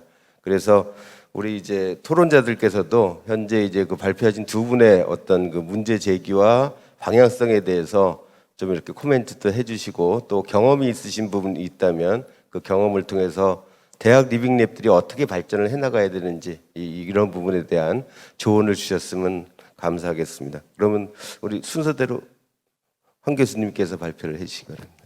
예, 감사합니다. 방금 소개받은 동국대학교 황승훈 교수라고 합니다. 저는 그 동국대학교 전자전기공학부에서 일을 하고 있고요. 또한 동국대학교 링크플러스 사업단의 부단장 겸 지역사회 협업센터장을 겸임하고 있습니다. 그래서 동국대학교는 저희 지역사회 발전이나 이런 쪽에 굉장히 관심을 많이 갖고 있다라는 말씀을 서두에 먼저 드리도록 하겠고요. 혹시 제가 오전에 그 슬라이드를 한 3페이지 정도 전달해 드렸는데요. 혹시 뭐 여기 잠깐 띄워주실 수 있으신가요? 예, 감사합니다. 예, 다음 페이지로 좀 넘겨주시죠. 예, 뭐 본 토론에 굉장히 훌륭한 두 분의 연사께서 이제 발표를 해주셨고, 뭐 아무래도 토론이라는 게 이제 그 발표의 범위를 넘어가지 않고 그 안에서 좀 이야기가 되어야 이제 의미 있는 토론이 될 것 같아서 제가 각각 한 페이지 정도를 좀 그 정리를 좀 해봤습니다. 첫 번째는 이제 데르크 교수님의 발제하고 관련해서요. 뭐 굉장히 활동을 많이 하신 교수님 같고, 뭐 제가 이분 발표를 듣고서 사실은 조금 아까도 말씀드렸지만 이제 전자전기공학부에서 일을 하다 보니까 조금 낯설더라고요. 이런 이론들이. 그래서 조금 찾아봤습니다. 그래서 이분이 주로 어떤 분야에 대해서 좀 연구를 하셨나 뭐 이런 걸 보니까 이제 전환적 사회혁신 이론이라는 거, Transformative Social Innovation Theory에 대해서 이제 뭐 과제도 하시고 여러 단체들과 협업도 해서 아마 이 프로젝트는 좀 끝난 것 같은데, 지금 뭐 지금 타이틀에서도 보다시피 트랜스포메이션, 뭐 전환이라고 돼 있는데 요새 저희 뭐 디지털 트랜스포메이션이란 말도 많이 하는데요. 굉장히 뭐 핫한 키워드 같습니다. 또 이노베이션, 혁신이라는 단어도 굉장히 핫한 그런 키워드 같습니다. 그래서 제가 이분이 뭐 이렇게 이야기하시는 것들을 조금 막 찾아보다 보니까 이제 전환적 사회혁신 이론 연구 활동에서 2017년에 전환적 사회혁신 선언문이라는 것을 이제 그 발표를 했더라고요. 그래서 지금 말씀드린 바대로 뭐 트랜스포메이션이니 이노베이션이니 뭐 이런 부분들이 요새 어떤 시류와 맞는 것 같아서 좀 찾아보니까 2016년 6월에 뭐 다보스 포럼에서 여러분 잘 아시다시피 클라우스 슈밥이라는 분이 4차 산업혁명을 이야기하셨고, 또한 그 전에 2015년에 유엔에서 2030 서스테이너블 디벨롭먼트에 대한 어젠다가 발표가 됐습니다. 그래서 17개 SDG가 이제 설정이 되어 있는데, 이런 것들이 어떻게 보면 다 궤를 같이 하고 한 방향성을 가지고서 가는 게 아닌가라는 생각이 들었습니다. 그래서 조금 아까도 이제 말씀을 드렸지만 좀 저는 이 데렉 교수님의 어떤 그런 그 연구나 이런 리서치가 조금 낯이 설어서 좀 찾아보다 보니까 제가 이런 내용들을 깊이 다 알진 못하지만 그 선언문에서 좀 인상 깊은 문장이 있어서 제가 한번 여기 소개를 시켜드리겠습니다. 우리는 전환적 사회혁신이 우리가 속한 도시, 이웃, 마을, 이니셔티브, 섹터, 조직, 개인적 삶에 어떤 의미가 있는지를 찾아내야 한다. 나아가 우리의 경험을 널리 알리고 공유해서 더 많은 사람들이 쉽게 접하고 그들의 삶에 활용할 수 있도록 노력해야 한다. 저는 뭐 이 지금 방금 읽어드린 센텐스가 되게 좀 와닿더라고요. 그래서 뭐 널리 알려야 되고 공유한다라는 것이 오늘도 지금 뭐 여러분들께서 말씀하셨던 확산과 공유에 대한 어떤 그런 키워드를 다시 한번 이야기해 주는 게 아닌가라는 생각이 좀 들었고요. 다음 페이지로 좀 넘겨주시겠어요? 예, 그리고 송희진 박사님의 그 발표도 굉장히 그 감명 깊게 들었습니다. 특히나 이제 송희진 박사님이 비전에 오리엔티드 되어 있는 어떤 활동을 얘기할 때 거기서도 역시 비전의 SDG, 조금 아까 말씀드렸던 그 유엔에서 발표했던 Sustainable Development Goal에 대해서 그것을 비전으로 이렇게 삼았다라는 이야기가 있었고요. 그리고 한 가지는 조금 이제 제가 송혜진 박사님 발표에서 이 부분은 조금 다르게 저는 생각하는데라고 생각하는 부분이 이제 그 발표 중에 이제 자체적 리빙랩 플랫폼을 운영하는 예시로서 뭐 전주대, 경남대, 대전대 등 해서 이렇게 대학교를 예를 들어주셨는데, 사실은 제 생각에는 그 이미 이 리빙랩 플랫폼이라는 것은 대학들에 다 들어와 있다고 생각을 하고요. 뭐 예를 들면 링크플러스 사업을 하고 있는 대학들이나 아니면 지금 여기 대학 리빙랩 네트워크에 들어와 있는 모든 대학들은 대학 자체가 지역과 뭐 기업과 학교가 만나서 뭔가 그런 연구나 그런 작업들을 하고 있는 어떤 플랫폼이 되어 있기 때문에, 그래서 이제 저는 이미 그래서 우리가 방금 말씀드린 그런 플랫폼을 캠퍼스 리빙랩이라고 부르고 또 대학 리빙랩이라고 부르지 않습니까? 그래서 그런 것들이 이미 리빙랩 플랫폼이 들어와 있다고 생각을 하고, 뭐 저희 학교 얘기 잠깐 드리면, 저희 동국대학교는 2018년에 이제 산학협력 우수사례 경진대회에서 이제 교육부 장관상을 받은 적이 있는데, 그때 이제 산관학지 협력 플랫폼 캠퍼스 리빙랩이라는 주제로 저희가 받은 적이 있습니다. 그래서 저희는 이미 캠퍼스 리빙랩이라는 리빙랩 플랫폼이라는 것이 대학에 들어와서 캠퍼스 리빙랩으로 이제 활동 이미 지금 진행이 되고 있다라는 말씀을 잠깐 드리고요. 그리고 거기 슬라이드에 나와 있는 것처럼 캠퍼스 리빙랩이 동국대학교에서는 지금 2016년에 시범 운영이 됐고요. 2017년에는 8개 리빙랩, 그 다음에 2018년엔 12개 리빙랩, 그 다음에 그 뒤에가 좀 그 작성된 부분이 잘렸는데요.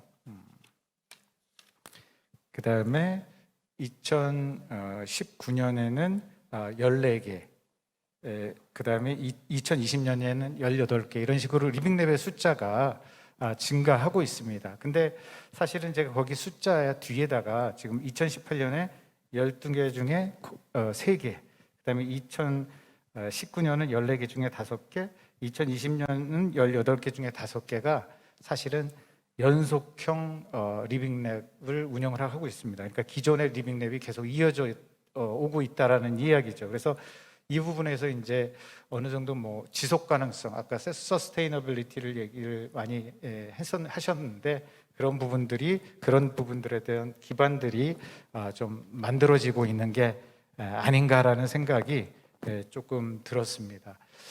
자, 그리고 그 송혜진 박사님 발표 중에 이제 그림으로 이제 3가지의 이제 그림들을 보여주셨는데요. 리빙랩 플랫폼의 연계와 확장이라는 부분, 이게 이제 공유와 협업을 이제 말씀을 하신 것 같습니다. 그래서 뭐 때마침 저희 지금 동국대학교도 이제 대학 간 리빙랩 공동 프로젝트라고 해서 리빙랩 트윈이라는 그러한 프로젝트를 지금 이번 2학기부터 시작을 하는데요.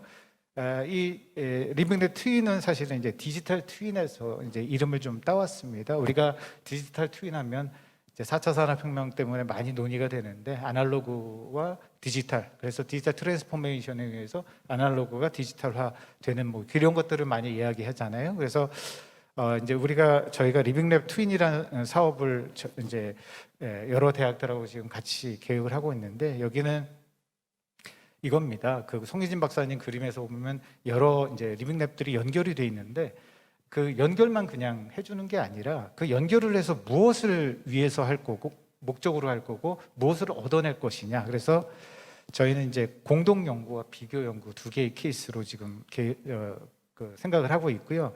이제 어떤 공통 주제가 있지 않겠습니까? 오늘 아까도 뭐 송혜진 박사님도 말씀하시고 데르크 교수님도 얘기했지만 뭐 환경 문제나 아니면 돌봄 문제나 등등 여러 가지 사회 문제가 공통 문제가 있을 겁니다.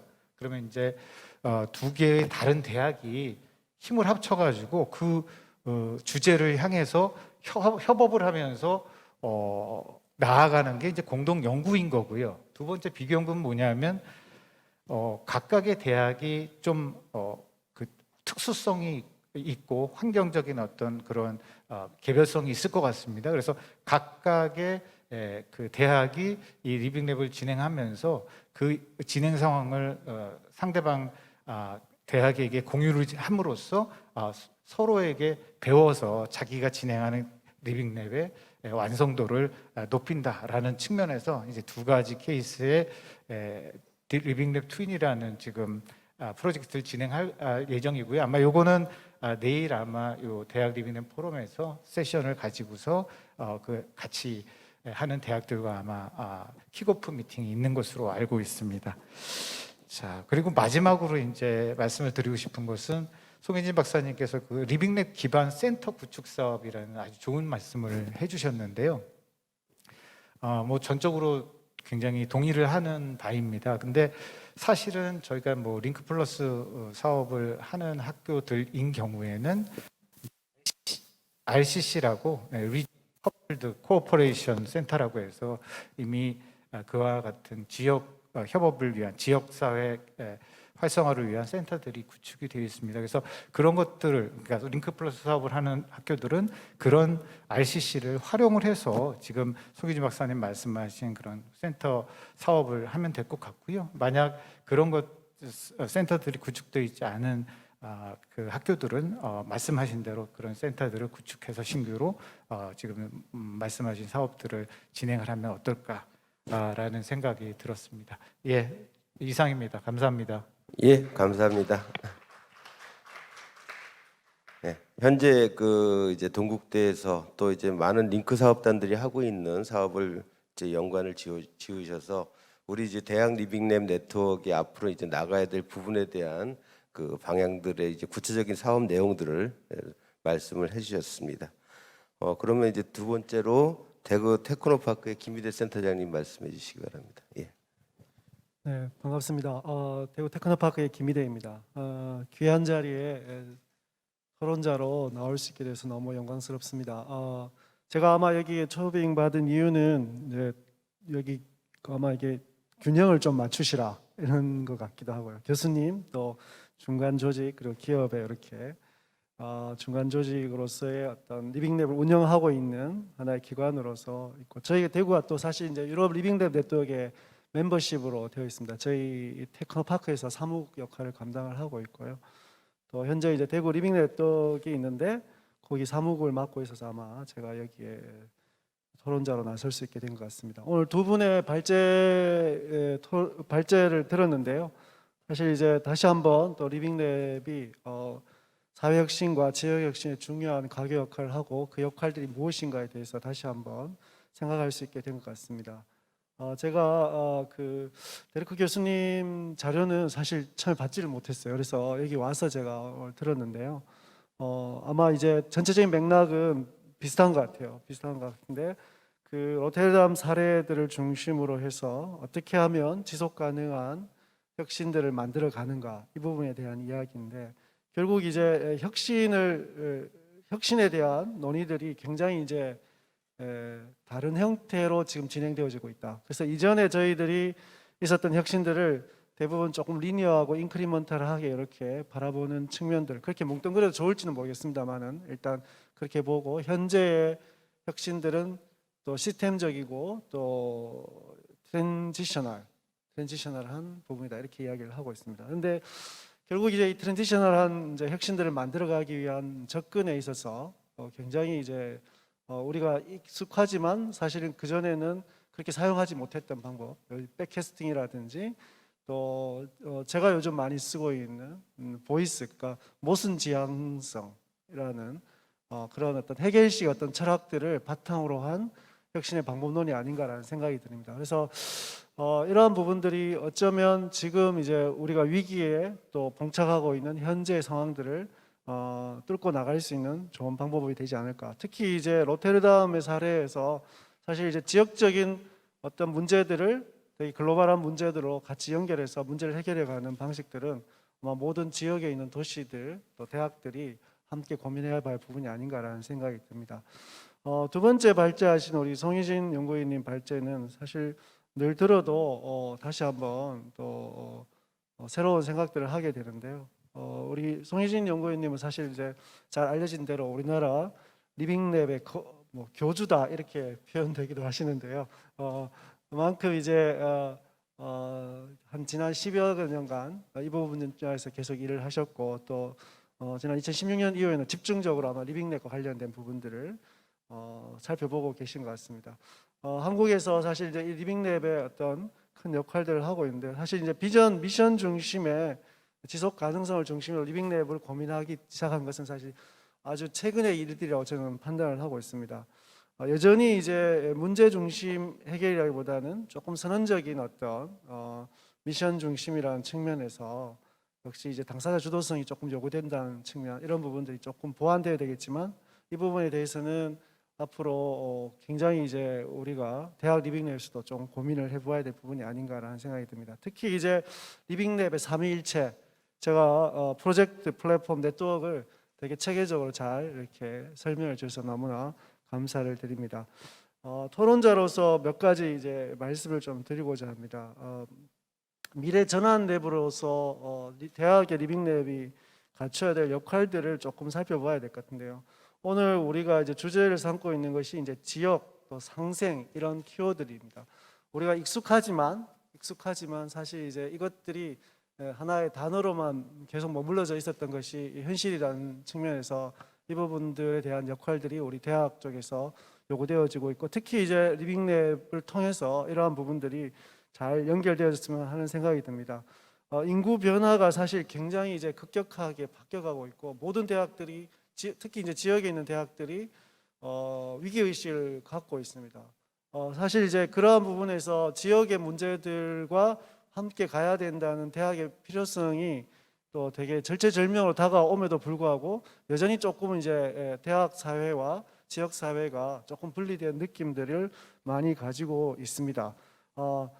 저는 사실 이 문구들을 좀 바꾸고 싶은데요. 대학이 살아야 지역이 산다. 그렇지 않고 지역이 살아야 대학이 산다. 저는 이렇게 좀 바꿔야 되지 않냐라는 생각이 듭니다. 그래서 어떤 의미에서 보면 이제 대학이 그동안 조금 이제 당사자성에서 조금 멀어져 있었던 부분들을 조금 더 안으로 그저 와야 된다는 생각이 들고요. 특히 이제 지금 저희들이 바라보는 시각에서 대구라는 이 도시도 굉장히 이제 큰 도시임에도 불구하고 저희들이 볼 때 균형 발전은 이미 끝났다 이런 생각을 하고 있습니다. 왜냐하면 이미 출발선이 굉장히 다른 상황이고 수도권과 지역의 균형은 이미 이제 많이 무너져 있는 상황입니다. 여기서 다시 이제 균형 발전하자 그러면 아예 이제 그 출발선 자체가 없기 때문에 이 양극화는 더 심화될 거라는 생각이 듭니다. 이런 부분에서 과연 우리 지역에 있는 대학들이 기존의 방식대로 학생들 양성을 하고 또 인재를 양성한다는 것이 과연 이제 지역 사회에서 어떤 도움이 될 수 있는지는 고민이 좀 필요하다라는 생각이 들고요. 그런 측면에서 사실은 이제 이 리빙랩이 지역 사회 문제들을 깊이 고민하는 학생들을 배출하고 그들을 통해서 지역의 문제와 동시에 이제 이 사회가 요구하고 있는 지속 가능한 국가를 위한 문제들을 같이 해결할 수 있는 그런 틀이 됐으면 좋겠다라는 생각이 듭니다. 두 번째는 이제 플랫폼입니다. 송희진 교수님도 플랫폼적인 어떤 리빙랩을 지향해야 된다라고 생각해야 되는 말씀을 하셨는데요. 저는 개인적으로 이제 플랫폼 자체가 주인이 되려 하는 순간 이미 망한다 이렇게 생각을 하고 있습니다. 플랫폼은 그 자체로 뭐냐면 사실 이제 평평한 이데아라는 의미를 갖고 있습니다. 사실 이 평평한 이데아는 어떤 의미에서 보면 볼록한 이데아가 아닙니다. 컨케이티브, 약간 오목한 형태의 플랫폼이 되어야 된다는 거죠. 플랫폼의 양 끝단에는 수요와 공급이 있고 이 수요와 공급이 자연스럽게 중심으로 낙하할 수 있어야 되는데 그 낙하하는 것은 한쪽은 가치, 그 사회적 가치가 될 거고 다른 한쪽은 참여하는 학생이 될 수도 있고 시민이 될 수도 있고 교수님이 될 수도 있습니다. 그래서 그들이 참여하는 사람들이 네트워크 이펙트가 일어날 수 있도록 해줘야 된다는 거죠. 이렇게 자연스럽게 낙하할 수 있도록 해줘야 되는 것이 플랫폼의 역할인데 플랫폼이 주인이 되려는 하는 순간 이 플랫폼은 산으로 끌고 올라가게 되는 거예요. 이 산으로 끌고 올라가게 되면 사실은 이제 어마어마한 예산이 투입되어지게 되어 있습니다. 그래서 이 플랫폼의 생명은 언제까지냐? 예산이 투입될 때까지죠. 제가 사실 이제 대학 리빙랩 지금 많이 진행되고 있지만 리빙랩 사업의 끝이 어디냐? 제가 많은 리빙랩 중에 이 링크 플러스 사업이 끝나면 리빙랩은 끝나는 게 아닌가라는 그런 우려들을 하게 됩니다. 그렇기 때문에 항상 플랫폼이라는 관점에서 우리는 어떤 플랫폼을 지향하는가, 수요와 공급을 끌고 산 아래로 내려갈 수 있는가, 이 부분에 대해서 저는 꼭 한번 대학 리빙랩 차원에서 한번 심도 있게 고민을 좀 해줬으면 좋겠습니다. 저희 지역에서는 사실 이제 리빙랩 플랫폼을 만들어가는 주체들이 다양하게 있습니다. 지금 전주 같은 경우는 대학이 중심으로 또 특화센터를 중심으로 하는 경기도 성남이라든지 아니면 저희 대구 같은 경우는 중간 지원 조직이 플랫폼 쪽으로 굉장히 지향을 하고 있는데요. 여기에 맞는 성격들의 연대와 협력들이 굉장히 필요하다고 생각되어집니다.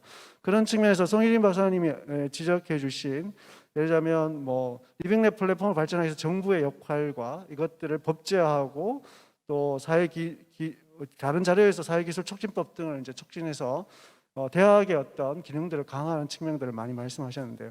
사실 이제 대학 안에 사회기술혁신센터를 둘 경우에 대학 내 조직으로서 굉장히 함몰될 가능성이 있다. 그렇기 때문에 이 부분들을 어떻게 독립적으로 보장해 줄 수 있으며 또 그것들이 기존의 우리 RRC나 RRC처럼 그런 형태의 하나의 센터 역할이 아니고 지속 가능한 형태로 독립적인 지위를 부여하는 뭔가의 장치들이 필요하지 않을까 이런 생각을 해봅니다.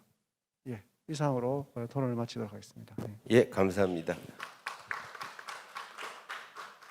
그러니까 이제 저도 이제 그런 생각을 참 많이 하는데요. 그러니까 사실 대학이 사는 게 중요한 게 아니라 지역이 사는 것이 더 중요하겠죠. 그래서 이제 어떻게 보면 대학들이 이렇게 노력을 통해서 그 지역과 같이 할 수 있는 그런 모습들을 가져갈 수 있고 또 우리가 지역에 기여함으로써 대학의 가치가 더 높아질 수 있게 우리가 노력하는 것들이 필요하지 않을까를 생각을 했습니다.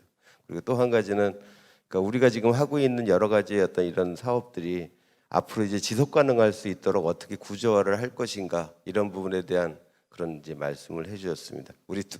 하여튼 뭐 우리 대학 리빙랩을 하고 계시는 여러분들이 항상 생각하고 있고 또 고민하고 있는 그 두 부분이 아닌가 이런 생각이 듭니다. 그러면 우리 이제 대원 코스틱의 김기한 대표님 말씀을 해주시기 바랍니다. 그러니까 지금 어떤 일을 하고 계시는지 잘 모르기 때문에 약간 그 하시는 일도 좀 소개를 해주시고 이렇게 말씀을 해주시기 바랍니다. 예, 안녕하세요. 대원코스텍의 김기한 대표입니다. 저는 현재 이제 대구 지역에서 철강업을 하고 있고요.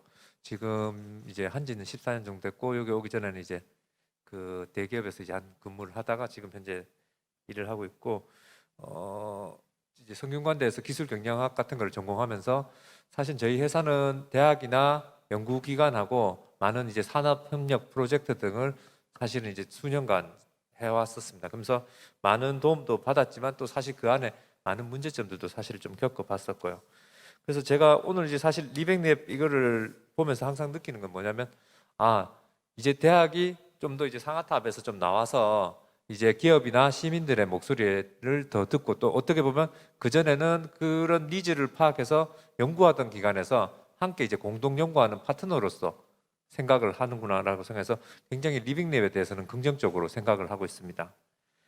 그리고 아까 저도 생각을 못했었는데 아까 황승훈 교수님께서 말씀하셨듯이 이제 캠퍼스 리빙랩이라는 말처럼 이제 사실 링크 플러스 사업이나 이런 것들로 산학 협력 사업이나 이런 것들로 해서 이미 어떻게 보면 리빙랩은 그 이전부터 계속 우리가 해왔던 것이 아닌가라는 생각이 들고 저는 이제 좀 짧게 말씀드리면 이제 리빙랩이 진행하면서 좀 고민해야 될 화두가 뭘까를 생각해 보니까 첫 번째로 이제 아까 센터장님도 말씀하셨지만 이제 대학이 과연 지역 사회에 얼마나 하드웨어나 소프트웨어가 오픈될 수 있느냐라는 생각이 듭니다.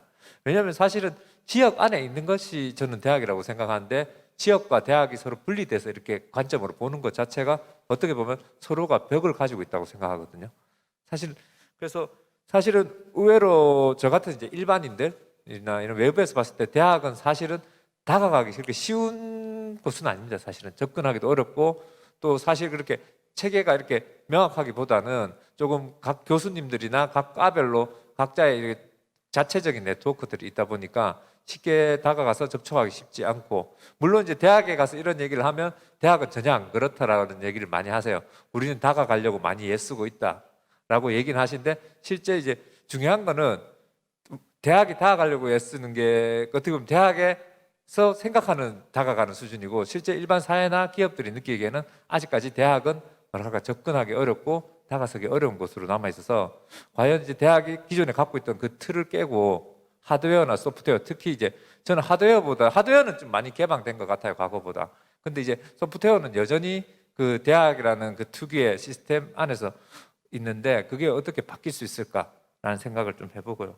그 다음에 이제 이런 사업들이 진행되면 모르겠어요. 제가 리빙랩이 어떤 국가의 지원 사업이나 이런 거 연계되어 있는지 사실은 제가 잘 모르는데 이제 이런 정부 과제나 이런 것 쪽으로 링크 사업이나 이런 걸 하다 보면 실제보다 더 중요하셔야 여기시는 게 이제 결국은 정부에 보고할 수 있는 실적 위주로 흘러가는 것들. 그러다 보니까 사실은 그 현장에서 필요한 목소리가 아닌 이제 정부에서 원하는, 교육부에서 원하는 답안지를 만드시는 쪽으로 흘러가는 경우가 되게 많고, 결국 그게 이제 예산하고 직결되고 하는데, 과연 이런 것들에 대해서 조금 더 현재 정부나 교육부, 그다음에 대학이, 물론 대학은 어떻게 보면 이제 그렇게 그런 부분에서는 또 권한이 없지만, 사실 그런 부분에 대한 고민을 하고 자율권이나 과연 주도권을 누구에게 줄 건가라는 생각을 좀 했으면 좋겠어요. 그러니까 자꾸 측정 평가 위주로 뭔가 정책을 만들고 뭔가를 자꾸 가져가면 결국은 그게 우리가 말하는 탁상 행정이나 그런 위주로 흘러가다 보니까 관료화되고 하니까 사실 조금 더 실적 위주로 가고, 그 안에서 누수가 생기더라도 그 목적 달성에 좀 더 포커싱을 맞췄으면 좋겠는데, 뭔가 지금의 모든 정책들은 누수가 없고 절대 실수하지 않는 쪽으로 너무 포커싱이 맞춰져 있지 않나라는 생각이 들었습니다. 그리고 이제 그 좀 전에 이제 세 번째로 제가 고민한 거는 이제 플랫폼이나 공동 연구란 말을 이렇게 리빙랩에서 많이 쓰시는데, 제가 솔직히 이렇게 플랫폼이나 공동 연구를 했을 때 사실 그게 잘 되는 경우보다 사실 잘 못 되는 경우를 굉장히 많이 봤습니다. 가장 큰 거는 서로 이질적인 조직들이 특히 모여서, 아니면 이해관계가 다른 사람들끼리 모여서 어떤 무엇인가를 할 때 사실 그거를 하나로 뭔가 조율하고 만들어낸다는 게 생각보다 굉장히 어렵더라고요. 저희가 해보면. 특히 이제 대학이라는 조직과 그다음에 일반 사회, 기업은 사실 생각하는 거나 지향점 이런 것이 어떻게 보면 굉장히 다른 조직들인데, 이들이 그냥 플랫폼에 들어와서 공통의 문제가 있으니까 같이 얘기해보면 뭔가 해결책이 나오고 연구하게 될 거다. 사실 그렇지 않거든요. 실제로 모였을 때는 각자 자기 목소리, 자기 생각만 얘기하는 경우가 많고, 모두 그 사람의 얘기도 자기 틀 안에서 해석하는 경우가 굉장히 많거든요. 그래서 사실은 이 부분에 대한 고민이 있어줘야 되지 않나라는 생각을 저는 많이 들더라고요. 그냥 모여서 얘기한다고 된다? 절대 저는 그렇게 보지 않거든요. 그래서 사실은 어떻게 이 이해관계가 다르고 태생적으로 체질이 완전 다른 조직들이 만났을 때 그들이 진정으로 화학적 결합, 아니면 화학적 연구 파트너십을 가질 수 있게 만들 거에 대한 고민이 더해져야 이게 되지, 그냥 네트워크 만들고 교류하게 하고 그렇게 한다고 해서 사실은 그렇게 이루어지지 않는 경우라고 저는 생각합니다. 제가 여기서 리빙랩을 이렇게 보면서, 리빙랩이 지금 이제 뭐 대학에서 많이 고민하시는데, 대학에서 제가 조금 뭐 좀 주제 넘지만 제안을 드린다면, 이제 요 리빙랩 행사도 굉장히 중요하고 하지만 사실 여기에 계신 분들이 제가 지금 느끼기에는 거의 대부분 이제 대학 관계자분들이 많이 계신데, 어떻게 보면 여기 계신 분들이 기업들이 모이거나 아니면 시민들이 모인 행사나 자리로, 물론 지금 코로나 때 쉽지 않지만 그 자리로 가셔서 어떻게 보면 거기서 아이디어를 찾으시고 그들에게 내가 동화되려고 나갔을 때 이 리빙랩이 더 활성화되지 않을까. 그러니까 지금 리빙랩 만들어 놓고 기업과 시민이 참여하세요가 아니라 정말 오히려 대학의 모든 걸 내려놓고 그들 속으로 들어갈 때 되지 않을까라는 생각을 잠깐 해봤습니다. 예, 감사합니다. 예, 감사합니다. 그러니까 사실 이제 저희도 이번 그 5회 포럼을 준비하면서는 여러 가지 사례 발표할 때는 그 실제로 저희가 그 시민들과 같이 했고 기업과 같이 한 그런 분들을 다 모시고 사례 발표를 하려고 했었습니다. 근데 이제 그게 이제 코로나 때문에 다 이제 어떻게 보면 와해가 되고 현재는 이제 간단하게 발표자만 오는 방식으로 이제 전환을 했는데요. 그러니까 맞습니다. 그러니까 우리는 사실은 뭐 대학 리빙랩 네트워크라고 해서 대학 자체로만 뭔가를 하려는 것들이 아니라 사실은 대학이 있는 지역과 그 지역에 있는 기업들, 시민들과 같이 하는 이런 모습들로 점점 발전해 가야 되지 않을까 이렇게 생각을 하고 있습니다. 그리고 뭐 아까 말씀하신 이제 아마 내일 아마 발표를 하실 것 같은데요. 그러니까 리빙랩 트윈 프로젝트 같은 경우도 그러니까 고민이 참 많이 되는 부분들이 있습니다. 그러니까 대학들이 같이 모여가지고 공동의 프로젝트를 어떻게 진행할까에 대한 그런 고민들이 저희도 이제 많이 있는데 이제 그런 부분을 이렇게 지적해 주시지 않았나 생각이 듭니다. 혹시 플로어에서 뭐 말씀하시거나 아니면 그 두 분 발제자에 대해서 질문하실 거 있으면 질문을 해주셔도 됩니다. 질문하실 분이 있으신가요? 시간이 그렇게 많지는 않은 것 같은데요. 저희가 종료 시간 한 10분 정도 남았는데요. 네. 현재 이제 유튜브 쪽에는 지금 질문 사항은 없는 것 같고요. 없으신가요? 네. 네. 그러면 우리 그 송혜진 박사님 연결됐나요? 예. 우리 송혜진 박사님이 그 토론자들의 내용을 한번 좀 다시 한번 얘기를 해주시면 좋겠습니다. 예. 예. 현장에서 경험들을 바탕으로 좀 질문을 해주신 것 같고요. 좋은 질문이라고 생각을 합니다. 어쨌든 그 리빙랩의 핵심은 공공성을 지니고 있는 조직화된 사용자 그룹들을 얼마나 확보했느냐인 것 같아요. 그게 대학이 되든 뭐 아니면 지자체가 되든 중간 조직이 되든 그게 핵심인데, 현재 이제 대학에서 이루어지고 있는 현재의 리빙랩은 그런 이제 공공성을 지니고 있는 조직화된 사용자 그룹을 확보에는 제 생각에는 여전히 조금 어려움이 좀 있는 것 같습니다. 왜냐하면 그분들이 계속해서 있으면서 관련된 프로젝트에 참여하고 그러면서 인파워먼트가 되고 지식대 창출되고 그 과정에서 학생들이 참여해서 현실의 문제를 인식하고 또 그 과정에서 이 소비자들의 이해를 경험할 수 있는 기업들이 들어오고 이런 것들이 다 연결이 되는 거거든요. 그런 맥락에서 저는 어쨌든 그 리빙랩 플랫폼이 플랫폼으로 제대로 기능하기 위해서는 이 조직화된 사용자 그룹들을 계속해서 얼마나 확보하고 진화시켜 나갈 것인가, 그리고 그들에게 어떻게 인파워먼트를 하고 학습하게 할 것인가, 그리고 그 과정을 통해서 다른 이제 전문 조직들이 어떻게 변화할 것인가, 이런 것들이 중요할 것 같습니다. 그런 맥락에서 성남 그 시니어 산업혁신센터는 좀 굉장히 좀 우리가 주목해야 될 부분들이 있습니다. 거기는 이제 기업도 들어와 있고, 그리고 이제 연구진도 있고, 하지만 더 중요한 건 거기에 이제 시니어들이 조직화가 되어 있거든요. 근데 현재 그 정도까지 그 지역 주민이나 관련된 사용자들을 조직한 대학은 없습니다. 그래서 앞으로 저는 대학이 제대로 플랫폼으로 기능하기 위해서는 이제 그러한 조직화된 사용자 그룹을 가져야 된다고 생각을 하고요. 물론 거기에는 학생도 있을 수가 있고 또 교직원들도 있을 수 있지만 제일 중요한 건 지역 주민이라고 생각을 합니다. 저는 이제 이게 결국에는 그 지역의 평생교육과 연결된다고 생각을 하거든요. 그래서 그분들이 평생교육을 통해서 리빙랩 활동에 참여하고 또 그 과정을 통해서 리빙랩의 기반을 형성해주고 그 과정을 통해서 관련 연구나 기업 활동들이 진화할 수 있는 이런 공간들이 대학에서 만들어진다면 저는 이제 그것이 대학이 주도하는 리빙랩 플랫폼이 아닌가 이렇게 생각을 합니다. 그래서 그런 것들이 좀 앞으로 대학 리빙랩 활동에서 좀 관심을 가지고 진행돼야 될 영역들이 아닌가라는 생각을 하고요. 그리고 이제 그런 플랫폼들이 과연 어떤 거버넌스에 있어야 될 것이냐, 이게 대학 주도로 가는 것이 과연 맞는 거냐, 이 거버넌스 얘기는 여러 이제 세미나에서도 나옵니다. 이걸 단순히 대학의 연구기관을 만들기보다는 다양한 주체들이 참여할 수 있는 일종의 좀 제3지대에 만들어지는 그런 센터로 만드는 것이 어떠냐, 이런 의견도 있는 것 같습니다.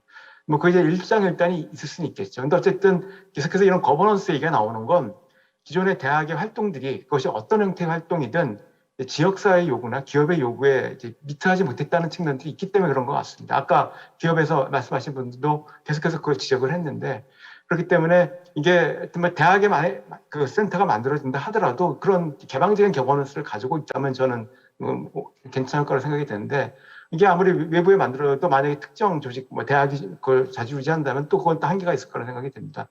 그래서 이제 그런 거버넌스 관련된 부분들은 좀 신경을 써야 되는 것이 아닌가 생각이 들고요. 예, 그리고 이 경제적 지속 가능성 부분들은 이제 링크 플러스 사업이 없어졌을 때 과연 이제 이런 리빙랩들이 계속 갈 거냐, 이 부분인 것 같습니다. 이건 굉장히 어려운 숙제이고요. 다만 이제 이거에 대한 실마리는 저는 아까 말씀드렸듯이 지역 차원에서 형성된 그 조직화된 사용자 그룹들이 기업들과 같이 하면서 얼마나 이제 거기서 이렇게 역동성을 발휘해가지고 뭐 창업을 한다든지 아니면 기술 이전을 한다든지 사업화를 한다든지 아니면 이제 일정한 서비스 피를 받는다든지 뭐 이제 이런 과정 속에서 약간의 돌파구가 열리지 않을까 이렇게 생각을 합니다. 예, 이상입니다. 예, 감사합니다. 그러니까 이제 앞서 이제 그 플랫폼 그 송희진 박사님께서 플랫폼을 지향하면서 지역 혁신이라든지 사회, 그러니까 지역을 갖다 이제 산업을 혁신하는 부분에 있어서 하나의 경로라는 부분을 새롭게 말씀을 해주셨고, 또 이제 그 문제 중심, 또 임무 중심으로 이제 우리가 프로젝트를 진행하는 부분에 대한 그런 얘기를 하셨는데요. 그러니까 지금 이제 다시 말씀하시면서 세 가지를 또 얘기를 하셨습니다.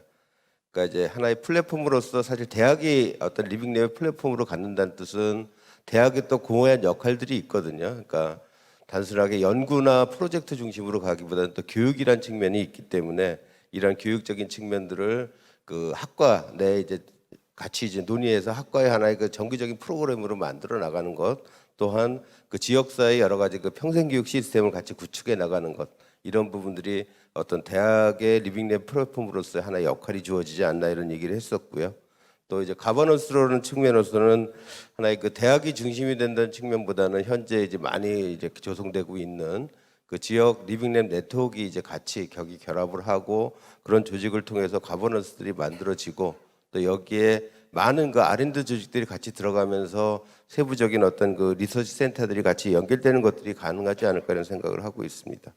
그다음에 이제 지속 가능성에 대한 부분은 올해로서 사실 이제 링크 사업이 이제 새로운 다음 단계를 이제 진화하게 돼 있는 것으로 알고 있습니다. 이제 그렇기 때문에 새로운 어떤 그 사업 계획을 수립하고 또 여러분들이 이제 노력하는 부분에 있어서 리빙랩이라는 부분과 또 지역 혁신이라는 부분이 어떻게 결합될 수 있고 학내에서 이 리빙랩을 어떻게 정착시킬까에 대한 이런 부분들을 좀 좋은 계획들을 많이 세우셔서 이제 그런 부분이 아마 그 다음 어떤 링크 사업의 하나의 기반이 될 수 있도록 만드는 것이 필요하지 않을까 생각을 하고 있고요. 또 한 측면으로는 그렇습니다. 내년은 사실은 대통령 선거도 있고 지방자치 선거도 있습니다. 이제 그렇기 때문에 가능한 한 많은 교수님과 대학이 노력을 하셔서 지역에 출마하는 많은 지자체 그 이제 출마자들이 이 리빙랩을 이해하고 이런 리빙랩을 통해서 지역을 같이 변화할 수 있도록 이렇게 좀 추동을 하는 이런 역할들을 또 대학에서 좀 해주셔야 되지 않을까 이런 생각을 하고 있습니다. 그래서 좀 더 이제 지역과 대학이 같이 상생할 수 있고 결합할 수 있는 이런 구조들을 우리 이제 대학 리빙랩 네트워크에 있는 많은 교수님들과 활동하시는 분들이 좀 노력을 하셔서 그런 기반을 올해와 내년에는 좀 더 굳건히 해야 되지 않을까 이런 생각을 하게 됩니다. 거의 시간이 이제 다 됐는데요. 저희 프로그램은 이제 뭐 오늘 이제 첫 이 주제 발표와 더불어 이제 오후부터는 각 이제 분야별 토론이 있게 됩니다. 그래서 저희가 이제 그동안 리빙랩 그 프로젝트를 진행하면서 몇 가지 주제들을 이제 공통으로 많이 있는 주제들을 한번 잡아봤어요. 그래서 이제 그런 부분들을 각 부분의 전문가들과 또 거기서 노력했던 분들의 여러 가지 이제 사례들을 중심으로 아마 토론이 이루어지지 않을까 생각이 듭니다. 그래서 이후에도 우리 1시부터 진행하는 세미나에 많은 참석을 부탁드리고요. 주제 발표 토론은 이것으로 마치도록 하겠습니다. 예, 감사합니다.